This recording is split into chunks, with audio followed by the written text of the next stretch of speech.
Arthur Morgan rides through the snow, breath steaming, horse struggling, the world around him reduced to white and wind and the distant echo of gunfire. It feels like the edge of the world. In truth, it is the edge of an era. Every ridge he passes, every frozen river and jagged peak, is the ghost of a real landscape, the fading outline of a United States that bled its way from 1890 to 1910. From the very beginning, Red Dead Redemption 2 presents more than a map. It presents a story of a country in transition, a world where the old ways were dying under the weight of railroads, telegraphs, and electric light. Rockstar did not simply scatter towns and mountains across an empty frontier. In the truest sense, they stitched together an entire historical moment, turning geography into narrative and landscape into indictment. This world is the living embodiment of the closing frontier. In 1890, the U.S. Census Bureau declared the frontier closed, even as outlaws, Pinkertons, and displaced native nations still fought over the last open spaces. By 1910, robber baron industry, Jim Crow segregation, and corporate power had reshaped nearly every corner of the continent. RDR2 compresses that 20-year transformation into one continuous ride, where each region mirrors a different piece of that change. New Hanover's cattle towns and rail lines echo the last breath of open-range freedom. Lemoyne's swamps, plantations, and decaying mansions carry the shadow of the post, Civil War South, where slavery had ended, but its philosophy of racial hierarchy lived on in new laws and old violence. West Elizabeth mixes pristine forests with oil derricks and barbed wire, a binary contrast between untouched beauty and industrial hunger. Ambarino looms as a cold, empty high country, scarred by the quiet aftermath of native dispossession. New Austin, just over the horizon, hints at the mythic West already being carved into ranches, prisons, and reservations. Saint Denis stands at the center of this transformation, a composite of New Orleans at the height of the Gilded Age. French architecture, choking smokestacks, segregated streetcars, and glowing electric lamps turn one city into a thesis statement. This is what civilization costs.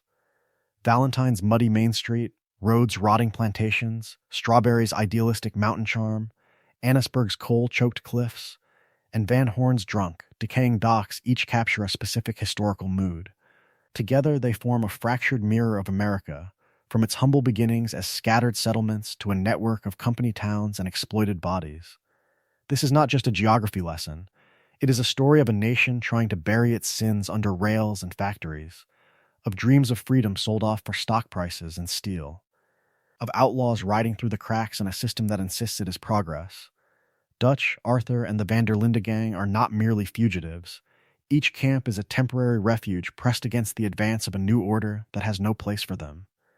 So this journey will move region by region and town by town, from Saint Denis to Valentine, from Rhodes to Strawberry, from Annesburg and Van Horn out toward New Austin, uncovering the real places, real conflicts, and real bloodshed that shaped them.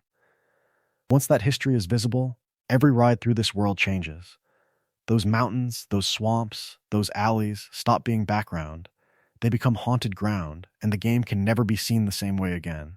To understand that haunted ground, the map itself has to be seen for what it really is. A compressed cross-section of the United States, a story of a continent squeezed into a single ride from east to west. From its humble beginnings in the snowbound prologue to the final sunsets over New Austin, the world of Red Dead Redemption 2 is not one state, not one territory, but an entire era folded into 5 regions. At the very beginning stands New Hanover, the muddy heartland that stretches from the cattle streets of Valentine to the coal smoke of Annesburg. This is the Great Plains meeting early Midwestern cattle country, a place of open range, railheads, and company towns, where freedom feels wide, but ownership is already spoken for. Lemoyne lies to the south, all rotting plantations, bluttered bias, and the looming skyline of Saint Denis. It is the living embodiment of the post-Civil War Deep South, where the old ways were dying yet refusing to let go, and Jim Crow law hides behind genteel porches and iron balconies. To the west, West Elizabeth mixes the rugged timber and high passes of the Rocky Mountain territories with something newer, progressive boomtowns like Strawberry and the growing order of Blackwater. It is a land caught between wilderness and civilization, between idealistic talk of reform and the hard reality of capital. North of it all, Ambarino rises as near-mythic High Rockies, a frozen, unsettled wilderness that remembers the frontier long after the rest of the map has forgotten. And beyond, across the river and the law's patience, New Austin burns under a harsher sun, drawing from Texas, New Mexico, and the borderlands, where desert mesas, Mexican influence, and cross-border outlaw legends collide. Instead of copying one real state, Rockstar stitched these regions into an east-to-west corridor of American history. Lemoyne channels Louisiana and Mississippi, their plantations, swamps, and segregated cities. New Hanover recalls Kansas, Nebraska, and early Oklahoma, where railroads and cattle created boomtowns overnight. West Elizabeth echoes Colorado and Wyoming, territories turning into destinations for investors, tourists, and reformers. Ambarino stands in for the high Rockies that remain sparsely settled. New Austin pulls from southern Texas and New Mexico, where the border itself became an excuse for violence. All of it sits inside the 1890 to 1910 crucible. The moment the frontier was officially declared closed, even as the railroads kept pushing steel and smoke into every valley. Corporate power consolidated through oil, coal, and cattle. Agencies like the Pinkertons expanded their reach, hunting outlaws and crushing strikes in the same breath. The world was changing faster than any gang could ride. The Van der Linde gang's journey traces this compressed America in the truest sense. They begin as ghosts in Ambarino's blizzards, drift through New Hanover's pastures, entangle themselves in Lemoyne's decaying plantations and Saint Denis' choking industrial streets, then flee toward West Elizabeth and finally New Austin, chasing freedom and finding only fences, warrants, and betrayal. Is it any wonder their dreams curdle into delusions when every mile forward means less wilderness and more law? That path through snow, mud, cobblestone, pine, and dust mirrors the country's own march from mythic frontier to regulated modern state. And at the center of that march waits one city in particular, where river fog mixes with factory smoke and every streetcar bell rings in a new century. Next, the map narrows to its beating industrial heart, Saint Denis, where the Old South and the New Order collide in the most brutal ways imaginable. For the Van der Linde gang, the road into Saint Denis is not just another ride on the map. It is a crossing of eras. One moment there is cypress and fog and the creak of wagon wheels. The next, smokestacks claw at the sky. Tramcar bells scream along iron rails, and electric lamps burn the night into submission. The world was changing, and for the first time, the gang can hear it. That first arrival is a story of sensory assault. Chimneys belch over the rooftops, factory whistles slice through the air, and the streets swarm with carriages, streetcars, and strangers who do not even look up when outlaws ride past. The gang, used to campfires and open trails, finds itself hemmed in by brick, iron, and noise. In the truest sense, the game tears the curtain away and shows what progress really looks like. Mechanized, crowded, anonymous, freedom suddenly feels smaller. From its humble beginnings as a dot on the in-game map, Saint Denis reveals itself as the living embodiment of New Orleans at the turn of the century. Its narrow streets twist through French and Creole townhouses with wrought iron balconies, gaslight and early electric bulbs mingling above cobblestones slick with rain and mud. The city sits on a great river, a major Gulf Coast port, where paddle steamers, ocean freighters, and rusted barges jostle for space. French signs hang over doors, English curses echo in the alleys, and the accents on the sidewalks trace a whole world. Black dock workers, Irish laborers, Creole merchants, Chinese shopkeepers, desperate immigrants chasing dreams and running from wars. Even the name carries history. Saint Denis echoes Saint Denis in France, the burial place of kings and a cradle of French identity. That quiet reference points back to the French colonial empire that once claimed the Mississippi Valley and the Gulf South, the same imperial legacy that shaped real New Orleans. Behind every balcony and courtyard lies a reminder that this American city was built on older empires, older betrayals, and older chains. Yet the shine of the lamps hides the rot beneath. Saint Denis stands squarely in the Gilded Age, an era when industrialists and financiers grow impossibly rich while the poor choke on coal dust. Mansions with manicured gardens sit only a few streets away from slums where children sleep beside open sewers. Immigrants crowd into tenements, black workers are pushed into segregated districts and packed streetcars, and the factories along the river turn human lives into cheap fuel for profit. Civilization has arrived, but at what cost? For Dutch's gang, this city is not just intimidating, it is a prophecy. Here, the old ways were dying. The outlaw on horseback means nothing beside the banker. the railroad baron, the politician in a smoke-filled room. How can a philosophy built on open skies and personal honor survive in a place where no one even notices a gun on a stranger's hip? Saint Denis is their deepest fear made brick and steam, a future where they no longer matter. To understand that future, the city must be broken apart. The French Quarter-style old town with its balconies and brothels, the industrial docks where ships and sweat never stop, the segregated neighborhoods that keep order through cruelty. Each district hides a chapter of real history. Next, the camera will move street by street through those districts, tracing how Rockstar stitched New Orleans and the Gilded Age into every alley, every smokestack, and every whispered prayer in the dark. The camera drifts inward now, into the beating heart of Saint Denis, where the city pretends to be beautiful and civilized. Here, the French Quarter echo rings the loudest, wrought iron balconies curling over narrow streets, gas lamps burning through the river fog, street musicians riffing on early jazz while vendors shout over crowded markets and clattering carriages. On the surface, it is charming. In the truest sense, it is a stage set atop centuries of conquest and compromise. New Orleans, the real Saint Denis, was born under the French crown, reshaped under Spanish rule, then sold off in the Louisiana Purchase when the world was changing and empires traded land like poker chips. French fades hide Spanish courtyards, Catholic saints share space with folk charms, and Creole families blended African, European, and Caribbean roots into a culture that refuses to fit a single category. Rockstar builds that layered history into the district's very bricks.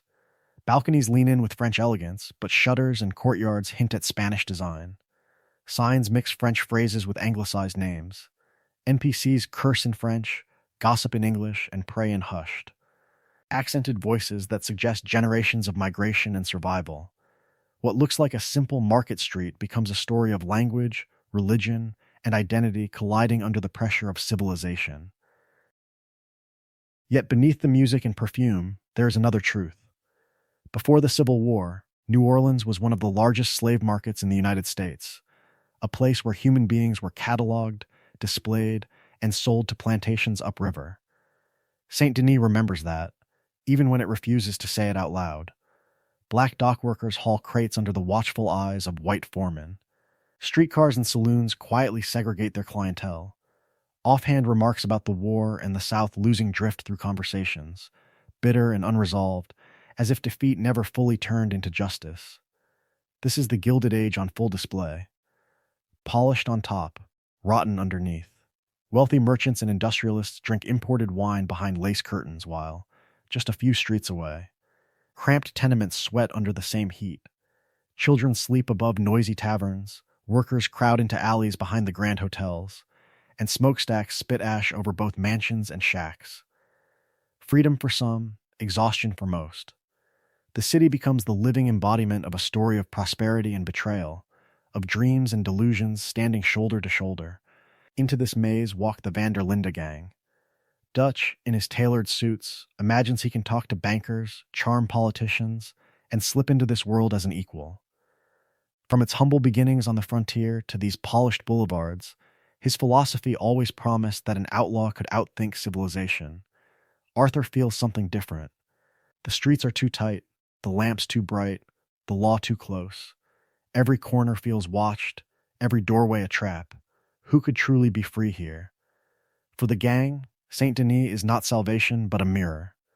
Dutch sees the future he craves, Arthur sees the cage already closing. The old ways were dying, and these streets prove it with every whistle, every trolley, every ledger signed in some banker's office while a lost soul sweeps the gutter outside. Beneath each charming balcony hangs an invisible weight, slavery auctions, yellow fever carts, floods, fires, and bodies pulled from the river. Just as in New Orleans, beauty and brutality have always been neighbors here, and the next district will only deepen that contrast. As the camera leaves the glow of the quarter and follows the smoke toward the factories and the forgotten, the smoke on that horizon is not just weather, it is a warning. As the camera drifts from the lanterns of the quarter toward the chimneys and cranes, Saint Denis stops being a postcard and reveals its engine room. Down at the docks, the city is in the truest sense plugged into the wider world. Iron cargo cranes creak over stacked crates, longshoremen haul bales and barrels, and steamships sit heavy in the water, their hulls stamped with names from distant coasts. Whistles shriek, gulls circle, and the river becomes a highway of cotton, sugar, timber, and manufactured goods. It is a story of motion and money, of a city that never really sleeps because the ships never really stop. This is Rockstar's echo of New Orleans at the dawn of the 20th century, one of America's busiest ports, where the Mississippi funneled the wealth of the interior out to the world. From its humble beginnings as a colonial outpost to its Gilded Age peak, New Orleans handled everything from plantation cotton to northern factory products, and Saint Denis mirrors that reach. Every warehouse, every customs office, every rusted anchor on the pier hints at a trade network so vast that a single outlaw gang feels microscopic in comparison. Behind the waterfront, the industrial districts drive the point home. Factories belch smoke into a sky that never quite looks clean. Rail yards rattle with freight cars, while slaughterhouses drip blood into gutters already blackened by coal dust. This is the living embodiment of the Gilded Age shift from fields to furnaces, from handwork to mechanized mass production. Workers move in exhausted lines, trapped in dangerous, low-paying jobs that promise just enough to survive and never enough to escape. Freedom here is measured in shifts, not horizons. And under all of it, something colder has taken root. After Reconstruction, southern states such as Louisiana built a new legal architecture of control, Jim Crow. Segregated streetcars, poll taxes, literacy tests, and lynch mobs replaced chains and auction blocks, but served the same philosophy of racial hierarchy. Saint Denis folds that reality directly into its streets. Trolleys are divided by race. Certain shops bristle when black characters linger. Police patrol white neighborhoods with a protective eye, and black neighborhoods with a hunting one. The old ways were dying, but their cruelty had simply changed uniform. Rockstar tells this story mostly in whispers. A sign on a wall. An overheard conversation about keeping order. A patrol that arrives faster when a rich man shouts than when a poor woman screams. Power belongs to white industrialists and politicians. Their mansions sit on high ground, while black and immigrant communities cluster near tracks, swamps, and smokestacks. Who gets arrested? Who gets ignored? Who gets beaten in an alley for asking the wrong question? The city answers without ever needing a speech. Into this machine walks the Van der Linde gang, a band of outlaws who once believed civilization was the enemy and the wilderness their salvation. In Saint Denis, that philosophy collides with reality. Dutch can move from a riverfront dive to an opera house balcony in a single evening, yet remains an outsider in both. The system that crushes dock workers and enforces segregation is the same system that can hire Pinkertons, coordinate rail schedules, and track a single gang across half a continent. For the first time, Dutch is not just fighting sheriffs, he is fighting a network. In that sense, Saint Denis is the future bearing down on everyone at once. The world was changing, and the gang's dreams of freedom are pinned between smokestacks and statutes, between capital and color lines.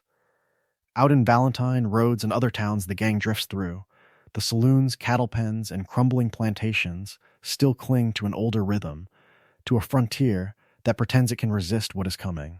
But if Saint Denis is where the river meets the sea, those places are just the last bends in the water, already being pulled toward the same industrial tide. The next stops on the gang's journey will show how that tide swallows them, one dusty main street at a time. The next bend in that tide is smaller, rougher, and far more familiar to the Western myth.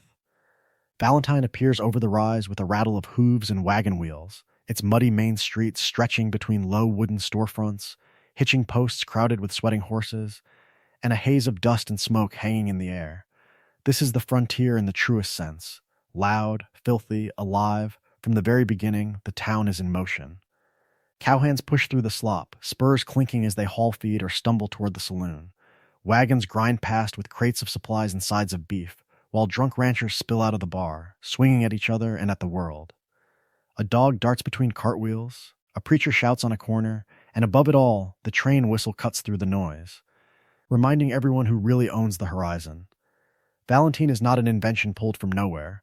It is a story of Dodge City, Abilene, and Ogallala folded into one muddy intersection between open range and iron rails. In the late 19th century, cattle poured north along trails from Texas, funneled into towns where the railroad waited to turn wandering herds into eastern money.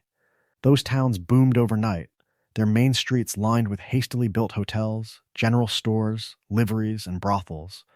each one taking a slice from the river of beef and wages flowing past. The economic logic is brutal and simple. Cowboys drive the herds for months, chasing a dream of freedom on the open plains. Rail companies charge to move that living wealth east, where distant cities pay top dollar for meat. Around that exchange, a whole world of small-time profits springs up. Saloons selling whiskey and illusions, gamblers and outlaws watching for easy marks, shopkeepers and stable owners trading necessities at frontier prices. In Valentine, every boarded porch and swinging door is part of that machine. Yet the town feels tired, even on the gang's first ride in. The mud is deep, not fresh. The buildings lean, scarred by too many winters. Fights spill into the street not with wild frontier joy, but with the weary anger of men who have already lost something they cannot name. The railroad depot stands solid and permanent, a hint that standard timetables and corporate schedules are replacing the drifting chaos that once defined places like this. The world was changing, and the old ways were dying. Historically, that change came fast. Barbed wire carved the open range into fenced ranches, ending the long trail drives.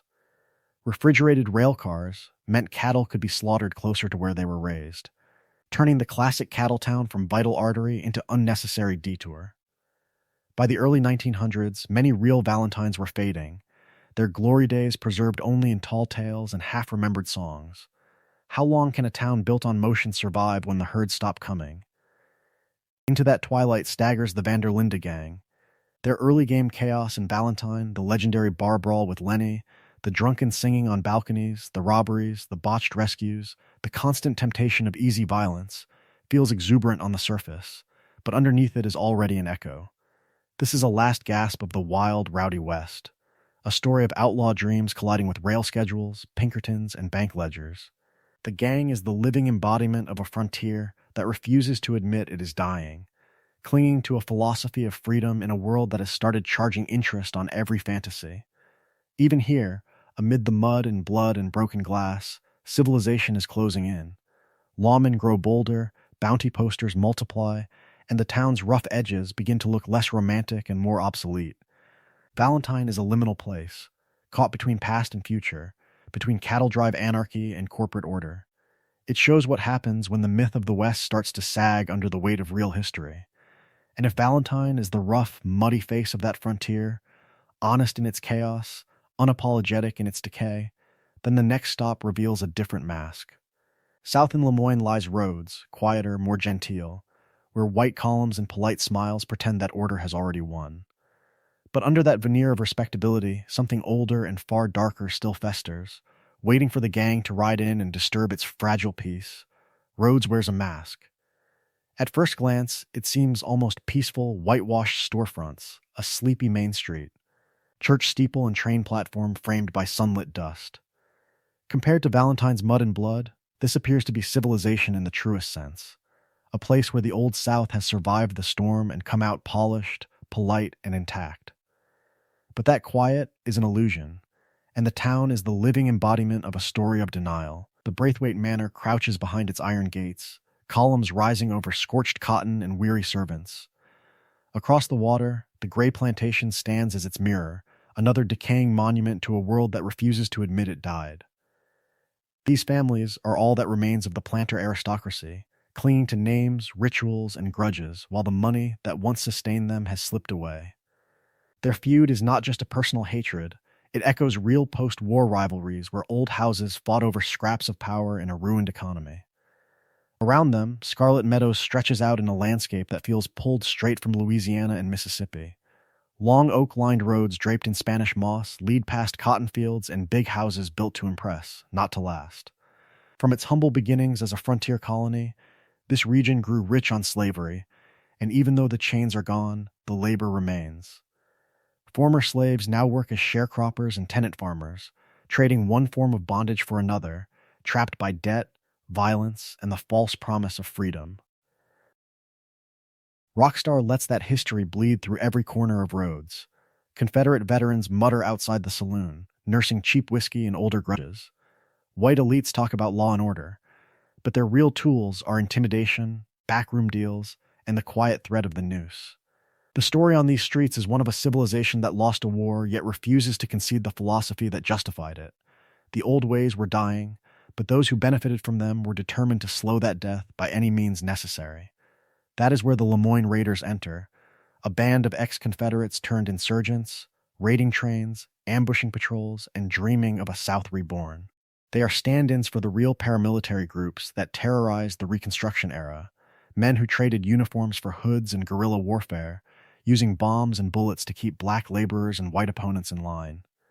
Is it coincidence that their camps sit half-hidden among ruined forts and overgrown battlefields, as if the war never truly ended for them? Into this decaying order rides the Van der Linde gang. Dutch sees opportunity in the Braithwaite-Gray feud, believing he can play both sides, rob them blind, and slip away before the dust settles. To him, these families are relics, ripe for exploitation, proof that his outlaw freedom can outwit a dying aristocracy. But he underestimates how deep the rot runs. The kidnapping of Jack, Sean's death on that road street, the betrayals and blood that follow, reveal that this is not just a local squabble.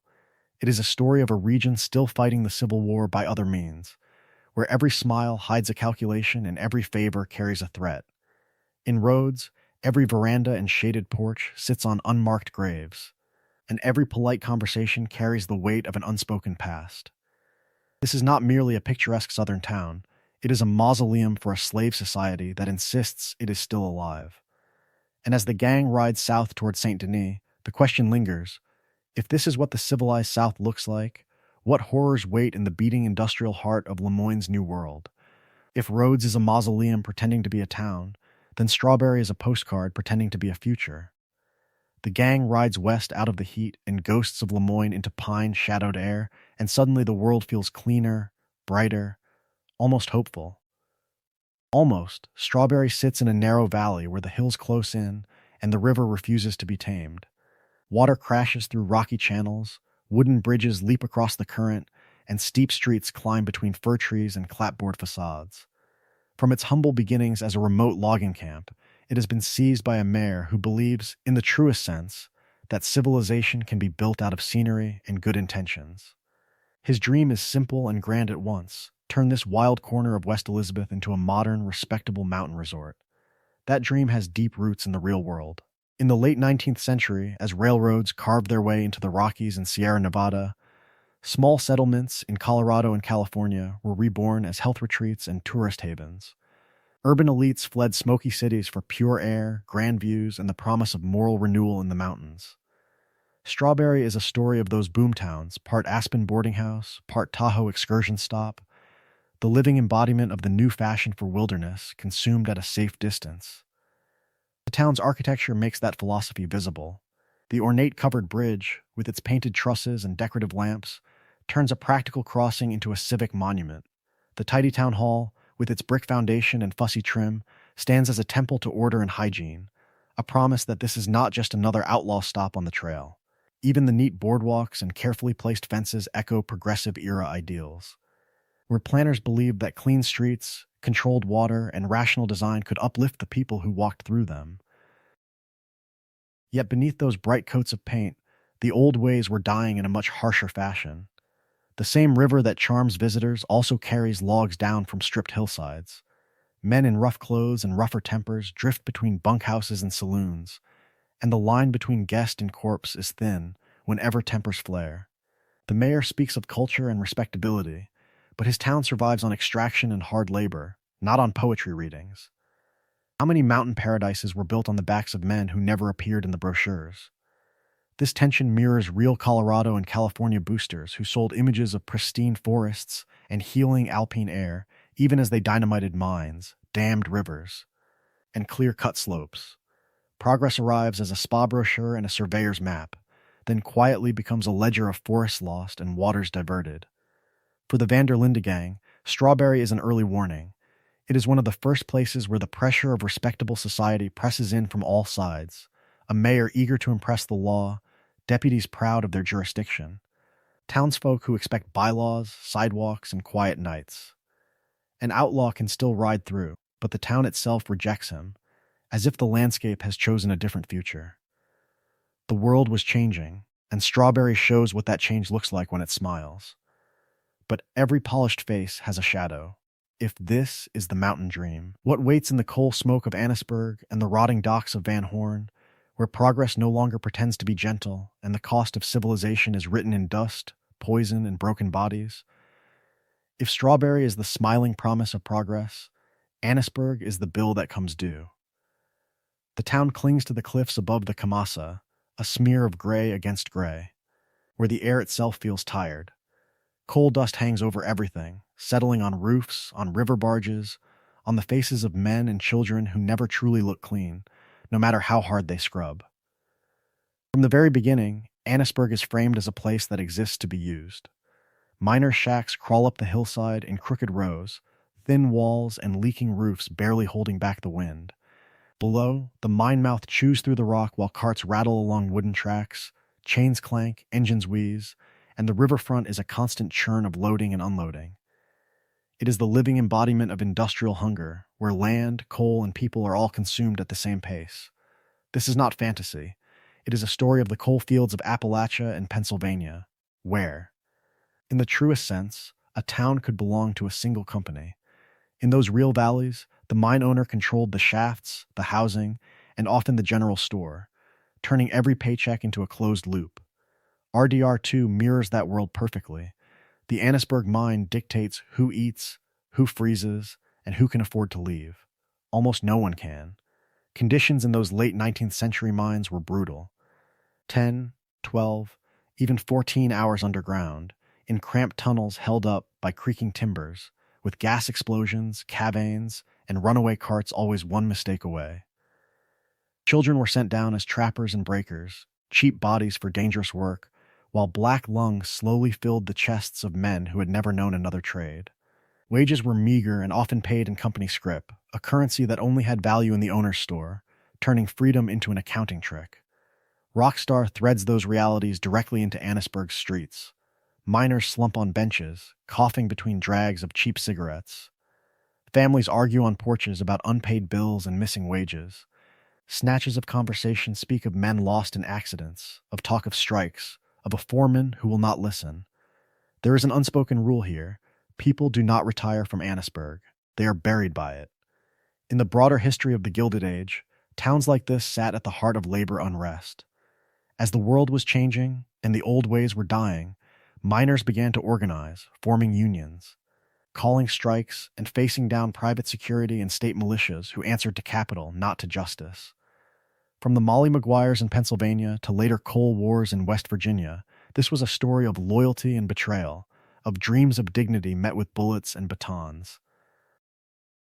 Arthur's time in Annesburg comes when his own delusions are crumbling.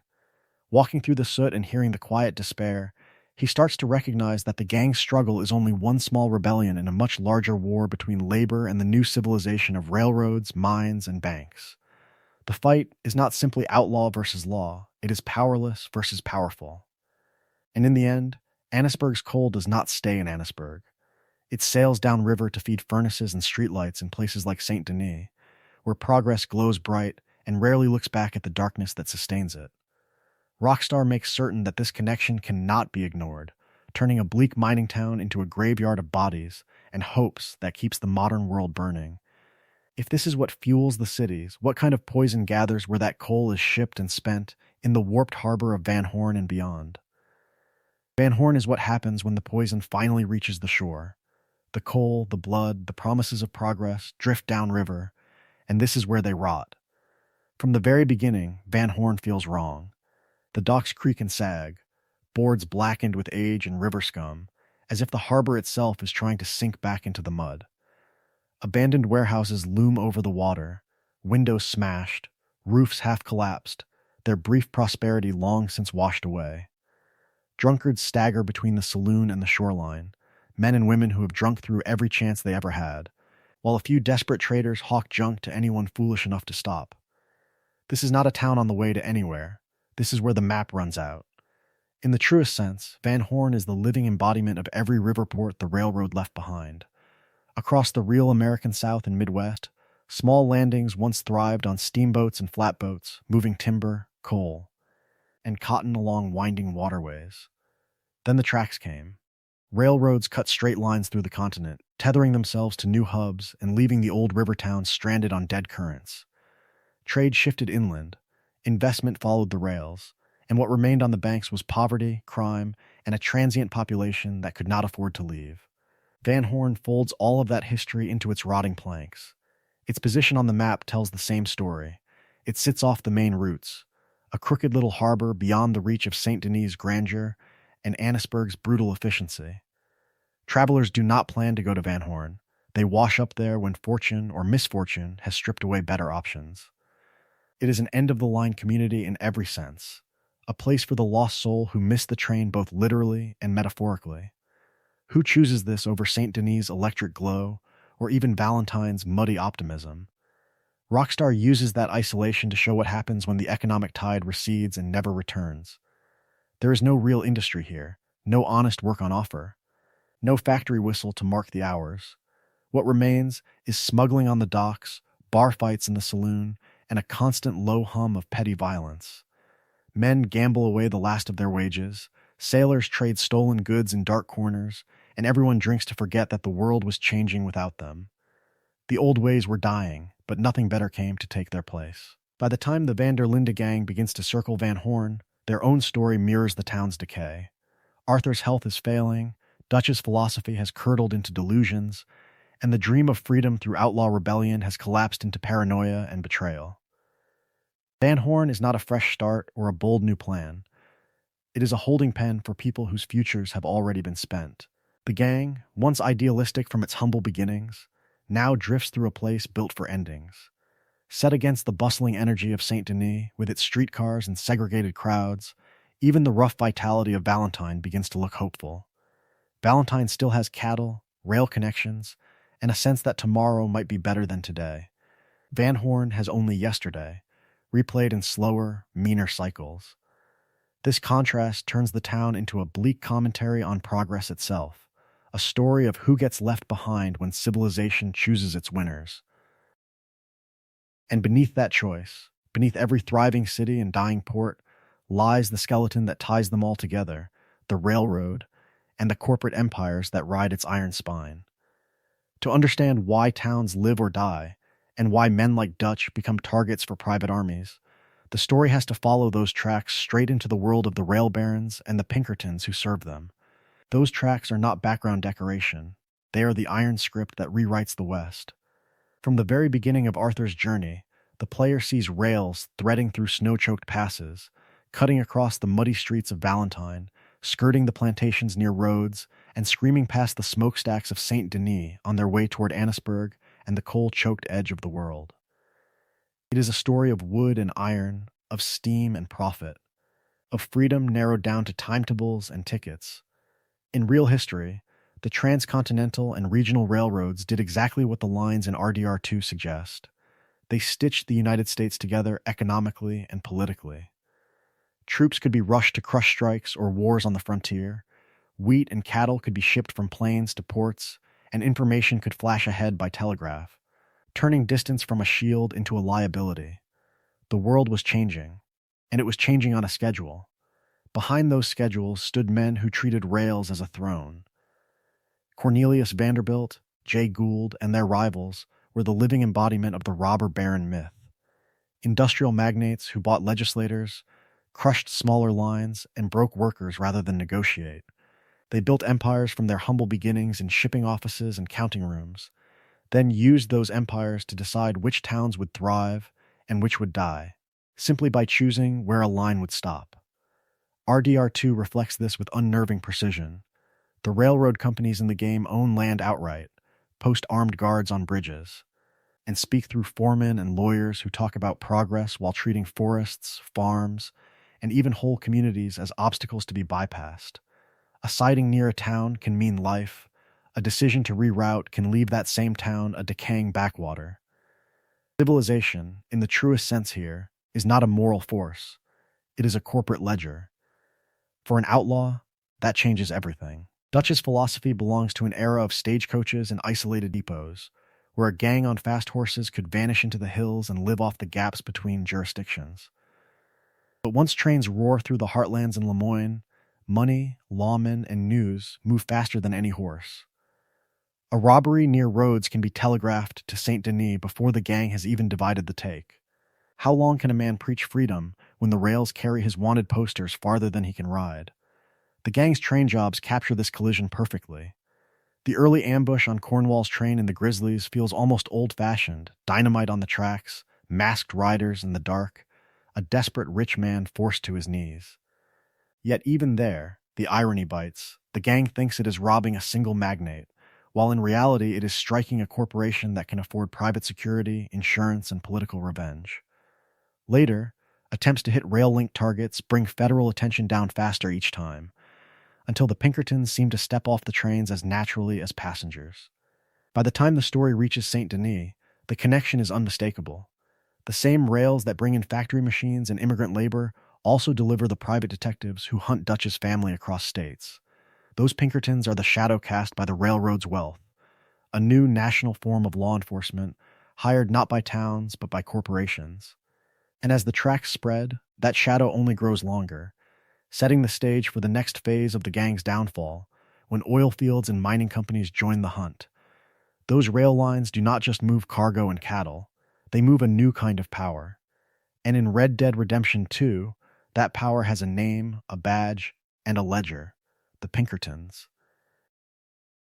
From the very beginning of the game's story, the agents who hound Dutch's gang are not dusty county sheriffs riding on half-starved horses. They are clean-shaven men in tailored coats, arriving on fresh trains, armed with repeating rifles and information. They are well-funded, well-armed, and always seem to know where the camp is heading next. In the truest sense, they are the living embodiment of a changing world, one where law is less about local justice and more about protecting investment. That image has deep roots. The real Pinkerton National Detective Agency began in the mid-19th century, founded by Alan Pinkerton, a Scottish immigrant who built a business on private security and detective work. Over time, the agency became famous for guarding railroad property, escorting payrolls, and hunting high-profile outlaws such as Jesse James and the Reno Gang. To a public raised on dime novels, they were professional manhunters. To the corporations that hired them, they were insurance with rifles. But the Pinkertons did not fit neatly into the world of sheriffs and marshals. They operated in a gray zone, halfway between private guards and national law enforcement, answering to contracts rather than ballots. Railroads, banks, and mining companies called them in when local law either could not or would not act. In a story of freedom and civilization, they stood at the hinge point, where money quietly rewrote what law and order meant. That gray zone turned bloody in places like Homestead, Pennsylvania in 1892. There, during a steelworkers' strike against Andrew Carnegie's company, hundreds of armed Pinkertons floated up the river on barges, hired to break the picket lines. The confrontation exploded into gunfire. Men died on both sides, and the image of uniformed private detectives firing on American workers burned itself into the Gilded Age imagination. It was a story of loyalty and betrayal, of dreams and delusions, played out not on a dusty street but at a factory gate. RDR2 channels that history directly into Dutch's downfall. By 1899, the gang is not only dodging local marshals in Valentine or Rhodes, it is being stalked by a professional, national apparatus that treats them as a logistical problem. Milton and Ross talk in terms of budgets, jurisdictions, and political pressure. To them, Dutch, Arthur, and John are not tragic outlaws with a philosophy. They are liabilities. This is where the myth of the West fractures. The old ways were dying, and the familiar duel between lone outlaw and small-town sheriff gives way to a colder conflict. Individuals versus systems, families versus railroads, camps versus banks and agencies too large to intimidate, too distant to shoot. How can one campfire stand against a telegraph network? How does a stolen stagecoach matter when corporations can simply hire more men? More guns? More Pinkertons? From its humble beginnings as a tale of riders on open plains, the gang's journey becomes a story of people being slowly outnumbered by paperwork. And as those contracts and rifles close in, the grip tightens first on those already pushed to the margins. The trains, the oil fields, and the detectives do not just chase Dutch across New Hanover and West Elizabeth. They roll over native nations and small communities whose lands the gang crosses without truly seeing them, setting the stage for an even deeper tragedy than the fall of one outlaw family. High in Ambarino, the noise of railways and factories falls away. Snowfields stretch to the horizon, peaks tear through the clouds, and the only sounds are wind, hooves, and the distant crack of ice. It feels untouched, eternal, a world that has somehow escaped the march of civilization and the contracts closing in on the plains below. That illusion is part of the tragedy. By 1899, most of the American West that appears empty in Red Dead Redemption 2 had already been emptied, in the truest sense, through wars, forced marches, and treaties signed under duress. The very beginning of that peaceful silence is a story of gunfire, smallpox, and starvation. What seems to be wilderness is often the aftermath of conquest, a stage cleared so that the myth of the frontier can pretend it was always this way. Ambarino's ridgelines and frozen valleys echo the northern Rockies and high plains, where nations such as the Lakota, Cheyenne, and Arapaho had hunted, traded, and prayed for generations. In the game, that history coalesces around the Wapiti, whose leaders Rains Fall and Eagle Flies carry the weight of real-world plains tribes on their shoulders. Rains Fall, soft-spoken and exhausted, embodies chiefs who tried to navigate a world that was changing faster than any treaty could be rewritten. Eagle Flies, impatient and idealistic, is the living embodiment of a younger generation pushed toward desperate resistance.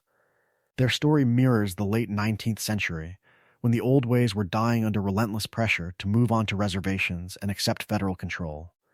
In mission after mission, references surface to broken promises, delayed rations, and corrupt Indian agents skimming supplies, a sick horse, a box of spoiled flour, a ledger that never balances in the tribe's favor, small details that point to a larger pattern of mismanagement and deliberate cruelty. Is it incompetence or design? For the people trapped on those ledgers, the distinction hardly matters. This is what historians call a manufactured wilderness, land that looks wild because its original inhabitants were removed, penned in, or killed, then reimagined as empty space waiting for ranches, railroads, and tourists. The snow over Ambarino covers more than rock. It covers the memory of burned camps, slaughtered buffalo, and families marched away at gunpoint. A story of loyalty and betrayal, of dreams and delusions, is written into the landscape long before any outlaw camp ever appears. Into that wound rides Dutch van der Linde. For a moment, his philosophy of freedom and resistance aligns with native anger at the U.S. Army. He talks about shared enemies, shared struggle, shared destiny. But when plans fail and blood is spilled, his promises collapse. Dutch uses Wapiti suffering as justification for his own violent spiral, then abandons them the moment their resistance no longer serves his schemes. What greater betrayal of his claimed ideals could there be? So when Arthur rides through a silent Ambarino valley, the camera frames serenity, white peaks, empty forests, a lone outlaw against the sky. Yet beneath that beauty lies absence. Every clearing could have been a winter camp. Every ridge could have held a burial ground. Their loss is not background detail, it is part of the same closing frontier that is swallowing the van der Linde gang, turning one lost soul after another into ghosts wandering a world that no longer has a place for them. Out of those haunted forests and empty ridges, the land breaks open, the trees fall away, the air dries out, and suddenly the West looks the way the stories always promised it would. New Austin is the game's great shift in tone, dusty mesas, cacti and broken lines along the horizon, sun-bleached towns and lonely border forts that feel pulled straight from the first Red Dead Redemption's memory of the frontier. From its humble beginnings as a distant shape on Arthur's map, New Austin has always been more than a bonus region. It is a bridge between two eras and between two visions of the West. In the truest sense, it connects the grounded late-century world of Saint Denis and Rhodes to the mythic, almost dreamlike desert of John Marston's story. The mesas around Armadillo and Tumbleweed echo southern Texas and New Mexico around 1900, where U.S. expansion, Mexican communities, and indigenous nations collided in a volatile borderland that refused to fully submit to civilization. Historically, this was a region of blurred lines. Ranchers from the north, vaqueros and small farmers from the south, and native people pushed off ancestral ground all shared the same harsh space, often under different flags and different laws. The game reflects that tension in its geography, A U.S. fort staring across arid scrub toward the invisible Mexican border, half-abandoned towns clinging to the edge of the desert, and rail lines pushing west as if sheer momentum could impose order. The world was changing, but the sand did not care. In these spaces, the old ways were dying more slowly. Bandits, rustlers, and smugglers still move under the moon, crossing back and forth over a line that exists more clearly on paper than in the dust. New Austin's ambushes, stagecoach robberies, and back-alley gunfights mirror the real persistence of outlaw culture in the borderlands, where poverty, distance, and divided authority kept the Wild West alive long after eastern banks and cities had been tamed. It is a story of freedom and desperation, of dreams and delusions riding the same trail. That is why the military presence matters. The forts and patrols scattered across New Austin are not just set dressing, they are the living embodiment of federal power pushing into contested space. Historically, such garrisons were tasked with suppressing native resistance, policing cross-border movement, and reassuring distant politicians that the frontier was under control. Yet how much control can a handful of uniforms really claim over a desert that stretches past the horizon? For outlaws, that gap between authority and reality is everything. New Austin becomes the last echo of the old fantasy, wide-open spaces, sparse law, and the lingering illusion that a rider can still disappear over the next ridge if a robbery goes wrong. No wonder John's redemption and his betrayal will unfold here. By the early 1910s, even regions like this would be fenced, patrolled, and pulled into national markets, turning that illusion into a trap. Across every region, from Saint Denis to these scorched mesas, Rockstar is quietly doing the same thing. It sets up the mythic West the audience expects, then peels it back to reveal the harsher historical West beneath. The question is no longer just where the gang can run. It becomes whether there is any place left in this world where the legend is not already dead. XXX, across that map, the journey of the gang becomes a story of a country tearing itself away from its own legend. From its humble beginnings in the snowbound desperation of Coulter, every move south and east and west traces a line from fantasy into history, from the campfire tale of outlaws on the run to the cold record of what the United States actually became. Saint Denis stands as the loudest contradiction. Its trams, refineries, and electric lights are the living embodiment of the Gilded Age, a city built on segregated streetcars, exploited dockworkers, and backroom deals. This is not the frontier. This is industrial capitalism in the truest sense, a place where Pinkertons defend banks, not people, and where Dutch's speeches about freedom sound small beneath the smokestacks. Ride back to Valentine and the mud still clinging to the main street feels almost innocent. That cattle town represents the older frontier economy, rough and temporary, already half swallowed by the rail line that feeds it. Rhodes, with its rotting mansions and haunted fields, shows what came before even that, a plantation world broken by the Civil War, still ruled by men who refuse to admit their power is gone. Strawberry promises a new, respectable West with painted porches and progressive rhetoric, yet its mayor sells that dream to tourists while the same old greed sits underneath. Farther north and east, Annesburg and Van Horn strip away the last romance. Coal dust, child labor, company scrip, and a port town left to rot on the edge of modern trade routes reveal the cost of progress when civilization cares more for profit than people. Above them, Ambarino's empty peaks and the Wapidi's shrinking lands whisper the oldest truth of all. Native nations were pushed to the margins, so those railroads and mines could exist at all. By the time New Austin comes into focus, with its telegraph wires, fenced ranges, and organized posses, the mythic West of dime novels has already been replaced by something harder. Those novels promised noble outlaws, clear villains, and endless open range. The real landscape offers corporate charters, court warrants, and a frontier closed by law and surveyors' chains. The tragedy is that Dutch refuses to see it. His philosophy belongs to that imagined West, where a charismatic outlaw can stay one ride ahead of civilization forever. Yet every town, every bridge, every Pinkerton agent is a reminder that the world was changing, that the old ways were dying, and that perhaps his promised freedom never truly existed beyond his own delusions. Arthur's path is the slow rejection of that dream. The more he rides between Saint Denis slums, Annesburg's pits, the Wapidi's camp, and the dust of New Austin, the harder it becomes to believe in simple heroes and simple tyrants. Who is really free in a world of company towns and reservations? Who is really civilized among lynch mobs and chain gangs? Rockstar turns the map itself into a narrative, teaching that lesson in motion.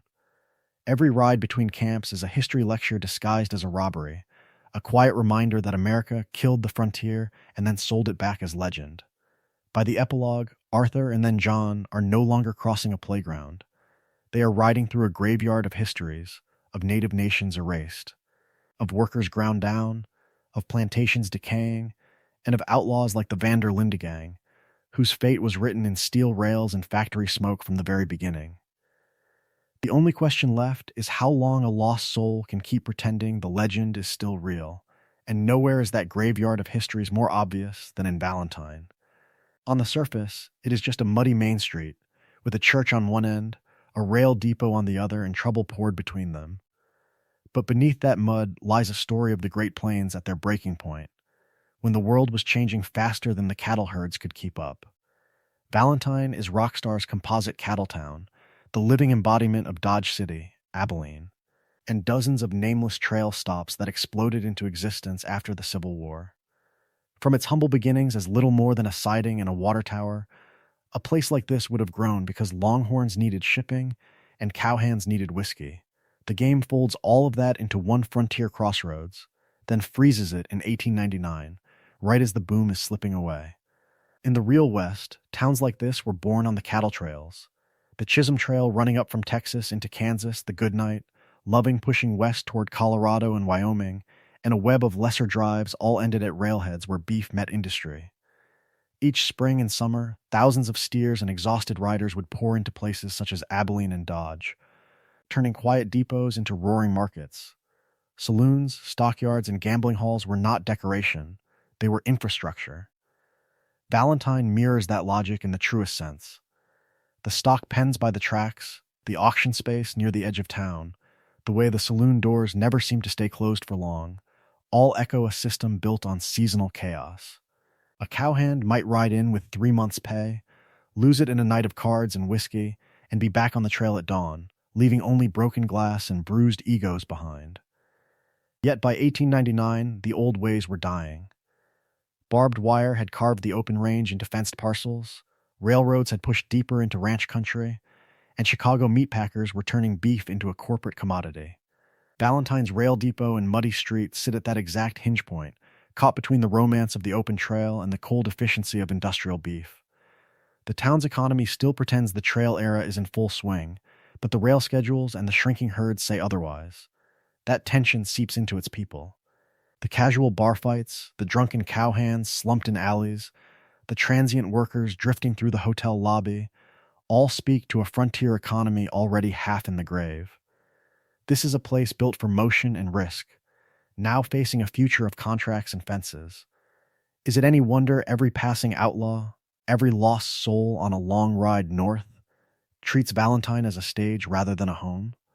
For Arthur and the gang, riding into that town means riding straight into the moment when the trail dream is collapsing, and the next stop on the line will show what replaces it when capital, not cattle, becomes king. Valentine turns that collapse into spectacle. The mud, the horses, the crooked porches, and then, in an instant, the whole town watching as Arthur drives a man through saloon doors, over tables, and straight into the street. It feels, in the truest sense, like the Wild West that cinema promised, fists flying, glass shattering, lawmen trailing behind the chaos rather than preventing it.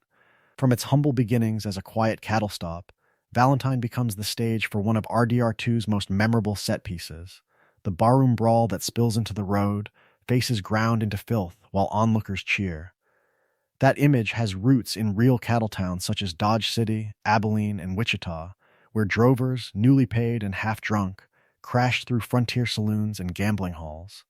Contemporary newspapers told the same kind of story over and over again, a story of men who rode in dusty and anonymous, then left a trail of broken teeth, broken chairs, and sometimes broken bodies. Yet beneath that romantic mud and blood, the historical record is far more constrained and far more bureaucratic. Dodge City posted signs demanding that firearms be checked with the sheriff upon entering town. Wichita and Abilene had ordinances against carrying guns on the main street, curfews, and formal courts. Struggling between idealism and reality, between freedom and civilization, These places were already learning that profit did not flourish in constant gunfire. Valentine quietly mirrors that truth. The sheriff's office sits just off the main drag, with wanted posters neatly pinned and a ledger on the desk. There are cells, paperwork, and bounties that turn punishment into a business model. This is not the law as pure heroism or pure tyranny. It is the law as administration, as a growing arm of a state that values order, because order protects cattle shipments, rail schedules, and bank loans. The sheriff may be decent, lazy, or intimidated, but he is part of a wider machine. Enforcement, however, was as inconsistent in history as it is in Valentine. In real frontier towns, sheriffs and marshals were often hired by merchants who wanted calm on payday, then looked the other way when influential ranchers or railroad agents caused trouble. Corruption, favoritism, and backroom deals meant that some outlaws were hunted ruthlessly, while others drank with the very men sworn to arrest them.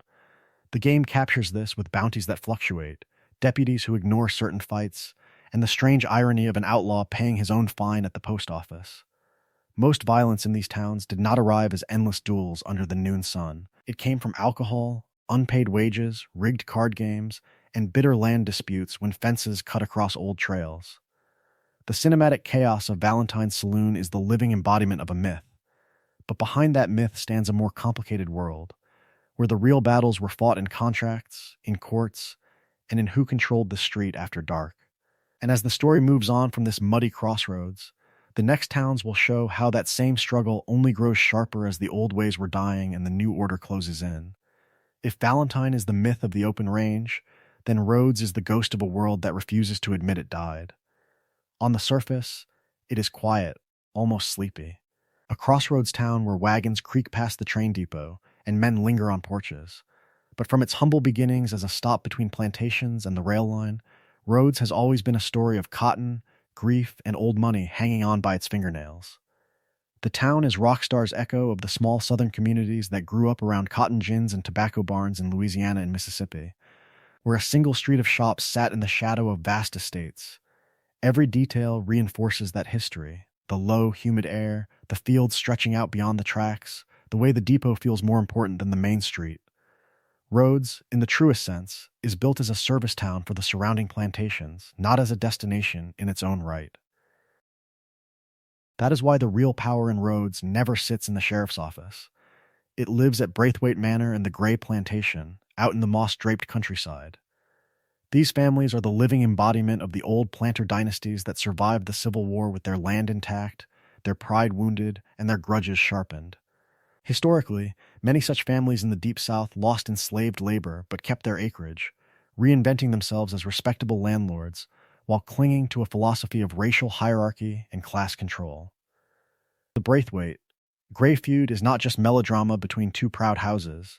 It mirrors real post-war blood feuds, where defeated elites turn their rage inward, fighting over dwindling fortunes and local influence while pretending the war had never truly ended. Their mansions are cracked but still grand, their avenues lined with oaks and Confederate ghosts. Who really rules Rhodes, the law on the street, or the families behind those crumbling columns? The town itself wears the lost cause on its sleeve. Confederate flags, CSA belt buckles, and wistful talk of the old days are not just set dressing. They reflect an ideology that tried to turn defeat into romantic legend. The slow, mournful pace of daily life, the decaying statuary, the portraits of gray-coated officers watching from the walls, all speak to a community that would rather live in memory than face the fact that the world was changing and the old ways were dying. Economically, Rhodes shows what came after emancipation. Not true freedom, but a new cage. The tobacco and cotton sheds, the overseer's posture, the endless picking and hauling all echo the South's shift from slavery to sharecropping and debt peonage. Formerly enslaved people and poor whites alike are trapped in cycles of credit at the general store, rent to the landowner, and eternal owing. It is a story of work without escape, of dreams fenced in by ledgers and liens. So when the Van der Linde gang rides through, they are not just passing a sleepy town. They are moving through a museum of a defeated civilization that still pretends it won. And beyond Rhodes, the next stop will show an even harsher truth. What happens when that nostalgia collides head-on with the roaring engines of modern industry? Beyond that museum of a defeated civilization, the road bends through moss-draped oaks and into something older, richer, and far more poisonous. Braithwaite Manor and Caliga Hall rise from the swampy earth as monuments to a past that refuses to die, the living embodiment of a world built on cotton, chains, and carefully maintained delusions. From its humble beginnings, plantation architecture in the Deep South was designed to sell a fantasy. Wide verandas, fluted columns, and sweeping staircases echo real estates in Louisiana and Mississippi, from Oak Alley to Nottoway. RDR2 mirrors that visual language exactly. Braithwaite Manor sits at the end of a long, tree-lined drive, its white fade cracked but proud, its gardens overgrown yet still meticulously arranged, a story of elegance draped over rot. Caliga Hall, with its symmetrical wings and looming balcony, is more austere, more controlled, a house that broadcasts discipline and entitlement in equal measure. Yet these are not relics frozen in 1850. The world was changing, the old ways were dying. And the game catches these families in the uneasy years after emancipation, when former slaveholders scrambled to turn defeat into a new kind of dominance. The Braithwaite-Gray feud is not just melodrama, it echoes real post-war conflicts over land, inheritance, and political power, where old planter dynasties fought over dwindling fortunes and the right to control local sheriffs, judges, and ballot boxes. Their rivalry is a story of loyalty and betrayal, of dreams of restored glory clashing with the hard arithmetic of debt and decay. On the surface, it is a family squabble. Underneath, it is a proxy war for who gets to own the future of Lemoyne. The Braithwaites cling to faded aristocratic heirs and criminal schemes. The Grays embed themselves in law and commerce, wrapping the same plantation philosophy in the language of order and civilization. One plays the decadent outlaw gentry, the other the respectable civic leaders, but both drink from the same poisoned well. The fields around these houses tell the harsher truth. Black laborers bend over rows of tobacco and cotton, watched by armed overseers, paid almost nothing, trapped by credit. This is not slavery in name, but in the truest sense it is slavery's afterlife. Historically, freed people were pushed into sharecropping contracts that left them permanently in debt to the landowner's store, were seized under vagrancy laws and leased out as convict labor to plantations and railroads. RDR2 folds that history into the background, men and women technically free, yet bound to the soil by ledgers, threats, and the ever-present gun. And when terror is needed to keep that system in place, Rhodes has its answer. Hooded riders gather in the woods, burning crosses and muttering about purity. A thinly veiled Ku Klux Klan. Their presence anchors Lemoyne firmly in the rise of Jim Crow, when segregation laws, lynch mobs, and night riders enforced a racial order the Confederacy had lost on the battlefield. What happens when that violence collides with the encroaching railroads and factories that surround Lemoyne? The next stops on the gang's journey show how industrial power can be just as ruthless, only better dressed. Industrial power wears a top hat in Saint Denis, but in Strawberry it wraps itself in pine needles and fresh mountain air. On the surface, this is the cleanest break from the blood-soaked fields of Lemoyne the gang will ever see. A story of escape, reinvention, and a West that promises to be better than what came before. From its humble beginnings as a logging camp tucked into the Grizzlies, Strawberry has become Rockstar's answer to the new mountain resort towns rising in Colorado and the Pacific Northwest around 1890. Places like Aspen or Estes Park sold an almost spiritual cure to Eastern visitors: thin air, tall trees, clear streams, and the fantasy of frontier freedom without the danger. Strawberry is the living embodiment of that pitch. Its tidy main street, crisp banners, and carefully framed views of waterfalls turn wilderness into a postcard, a curated world where civilization claims it has finally learned from its sins. At the center of this performance stands Mayor Nicholas Timmons, a man who speaks the language of progress with almost religious conviction. His obsession with beautification, civic pride, and attracting investment is not random. It mirrors the real progressive era movement that was sweeping through American towns at the time. He champions boardwalks, landscaping, and new public buildings the way reformers elsewhere pushed for city parks, clean water, and moral uplift. To him, Strawberry is not just a town, it is a philosophy made wood and paint, proof that the old ways were dying and that a more refined West could be engineered into existence. But that polished fade rests on rough beams. Just beyond the fresh planks and bright signs, the player finds the truth: crude logging operations chewing through the forest, muddy workyards, and cabins that feel one step away from collapse. The economy that sustains Strawberry is not tourism brochures or lofty speeches. It is timber, hard labor, and extraction. The same trees that give the town its charm are being cut down to fund its hotels and promenades. Freedom for visitors means long hours and low pay for the people who keep the saws running. Beneath that, even deeper histories lie buried. The land around Strawberry did not begin with the mayor's blueprints. It once belonged to native communities pushed aside as railroads, speculators, and government surveyors carved up the mountains. Environmental damage is dressed up as progress, and exploited workers are hidden behind civic pride. The town becomes, in the truest sense, a story of loyalty and betrayal, of dreams and delusions, of a West that pretends its conscience is clean while its foundations are anything but. If this is what a model community looks like, what does that say about the future rushing toward places that lack even Strawberry's thin veneer of virtue? Strawberry presents itself as a model of modern progress, but step beyond the painted facades and the truth is written in stumps. Those logging camps in the hills are not background decoration. They are the living embodiment of an entire industrial frontier chewing through the last great American forests. From its humble beginnings as a quiet mountain settlement, Strawberry has hitched its future to timber. The camps scattered through West Elizabeth echo real operations that spread through the Rockies, the Cascades, and even the worn slopes of Appalachia in the late 1800s. Railroads needed ties, mines needed props, cities needed lumber for houses that rose faster than anyone could count. In the truest sense, the forest became currency, and every felled tree in RDR2 mirrors a ledger line in that historical account. The game shows the process with unsettling clarity. Men fell trees in teams, strip hillsides bare, and drag the logs to creaking mills or down steep ravines toward the rail lines. Real camps in Colorado or Washington looked the same: rough plank bunkhouses, cook shacks, and muddy yards where oxen or horses strained against chains. This was a story of freedom promised and freedom denied, as the promise of steady work drew in drifters, immigrants, and every lost soul who could swing an axe. Life for those workers was harsh and transient. Company housing meant the bed, the food, and often the store were all controlled by the same boss. A pattern shared with coal towns in Appalachia and the railroad camps that stitched the continent together. Wages were low, prices were high, and debt became another set of chains.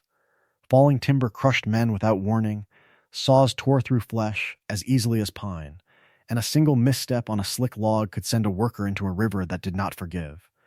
Was this progress, or just a new form of bondage dressed in the language of opportunity? The clear-cut slopes around Strawberry, scarred by log flumes and barren ridgelines, point toward a wider crisis that the world was only beginning to see. By the 1890s, hillsides across the United States had already been stripped in, much the same way, causing floods, erosion, and fires that shocked observers. Early conservationists such as Gifford Pinchot and Theodore Roosevelt were alarmed by how quickly the old ways were dying under the axe and the locomotive. Their philosophy of managed forests and national parks arose directly from the devastation that places like Strawberry foreshadow.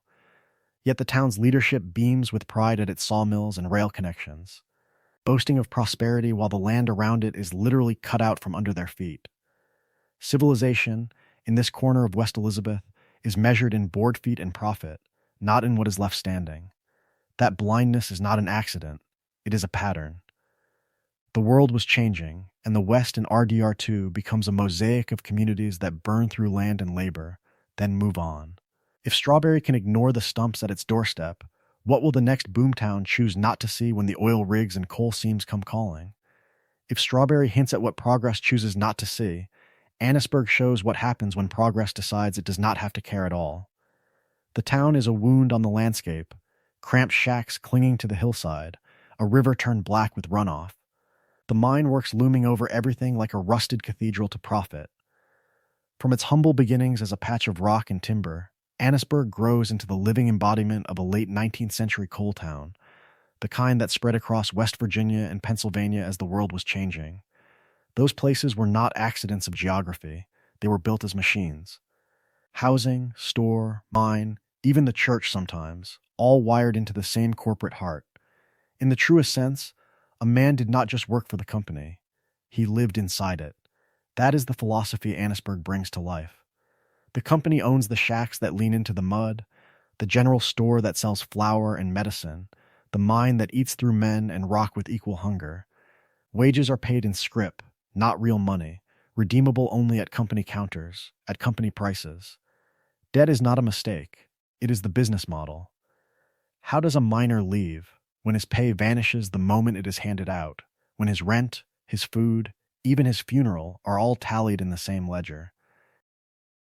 The cost of that control is written on every coughing miner Arthur meets. Coal mining in this era is a story of danger layered on danger, shafts shored with cheap timber, lamps flickering near pockets of gas, dust thick enough to chew. Cavains bury men alive, explosions rip through galleries in seconds, black lung settles in the chest, turning strong workers into old men before 40. Children haul carts and sort coal at the screens, their small bodies valued because they can crawl where grown men cannot. In Annesburg, those details are not background. They are the air the town breathes. Conditions like these did not stay quiet forever. Across the real coal fields, anger hardened into organization as miners began to see their misery not as bad luck, but as design. Unions formed in secret meetings, in bunkhouses and barrooms that looked very much like the ones in Annesburg. Strikes erupted, and when talk failed, rifles answered.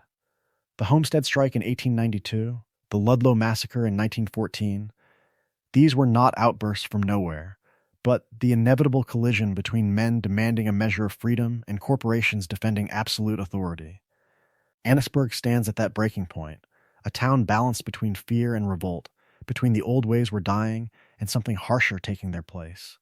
It is a lost soul of the industrial frontier, and it foreshadows the next chapter of this world, where coal gives way to oil, and the same battles move to new ground. Annesburg is not just a backdrop of smoke and misery. It is the living embodiment of a new kind of war, one where rifles and dynamite share the stage with contracts, detectives, and private armies. From its humble beginnings in the 1850s, the real Pinkerton National Detective Agency sold itself as a guardian of order, a story of protection in a dangerous world. It chased train robbers, guarded payrolls, and tracked famous outlaws. And in that role it looks, at first glance, almost heroic. But the world was changing, and so did the work. As railroads, coal companies, and steel magnates rose, Pinkertons were hired not just to guard property, but to confront workers who dared to demand more than crumbs. In RDR2, the agents dogging the Van der Linde gang feel, on the surface, like relentless lawmen. Andrew Milton and Edgar Ross talk about civilization, order, and bringing criminals to heel. Yet who pays them? Railroads, banks, industrialists, the same interests that own the tracks slicing through New Hanover and the mines choking Annesburg's people. The game quietly mirrors reality. In the truest sense, these men serve capital first and justice second. History gives the clearest proof. In 1892, during the Homestead Strike in Pennsylvania, hundreds of armed Pinkertons floated up the Monongahela River on barges, sent by steel baron Henry Clay Frick to break a steelworkers' lockout.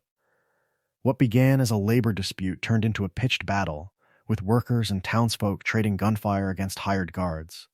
Several died on both sides. The message was unmistakable. Challenge corporate power, and a private army might answer. Coal country told the same story. In the long coal wars of Appalachia, mine operators used detectives and guards, often Pinkertons or their rivals, to spy on unions, evict families from company housing, and gun down strikers. Is Annesburg's exhausted workforce dying in the shafts while the company town tightens its grip? Really so far from that reality? The old ways were dying, but what replaced them was not freedom. It was a cage with a company logo. The game turns this into a single, seamless thread. The same agency that hunts Dutch and Arthur across mountains and swamps also stands behind the railroads cutting through indigenous land, the mines poisoning rivers, and the banks tightening their hold on every town. Outlaw and worker, train robber and coal miner all find the same rifles pointed at them.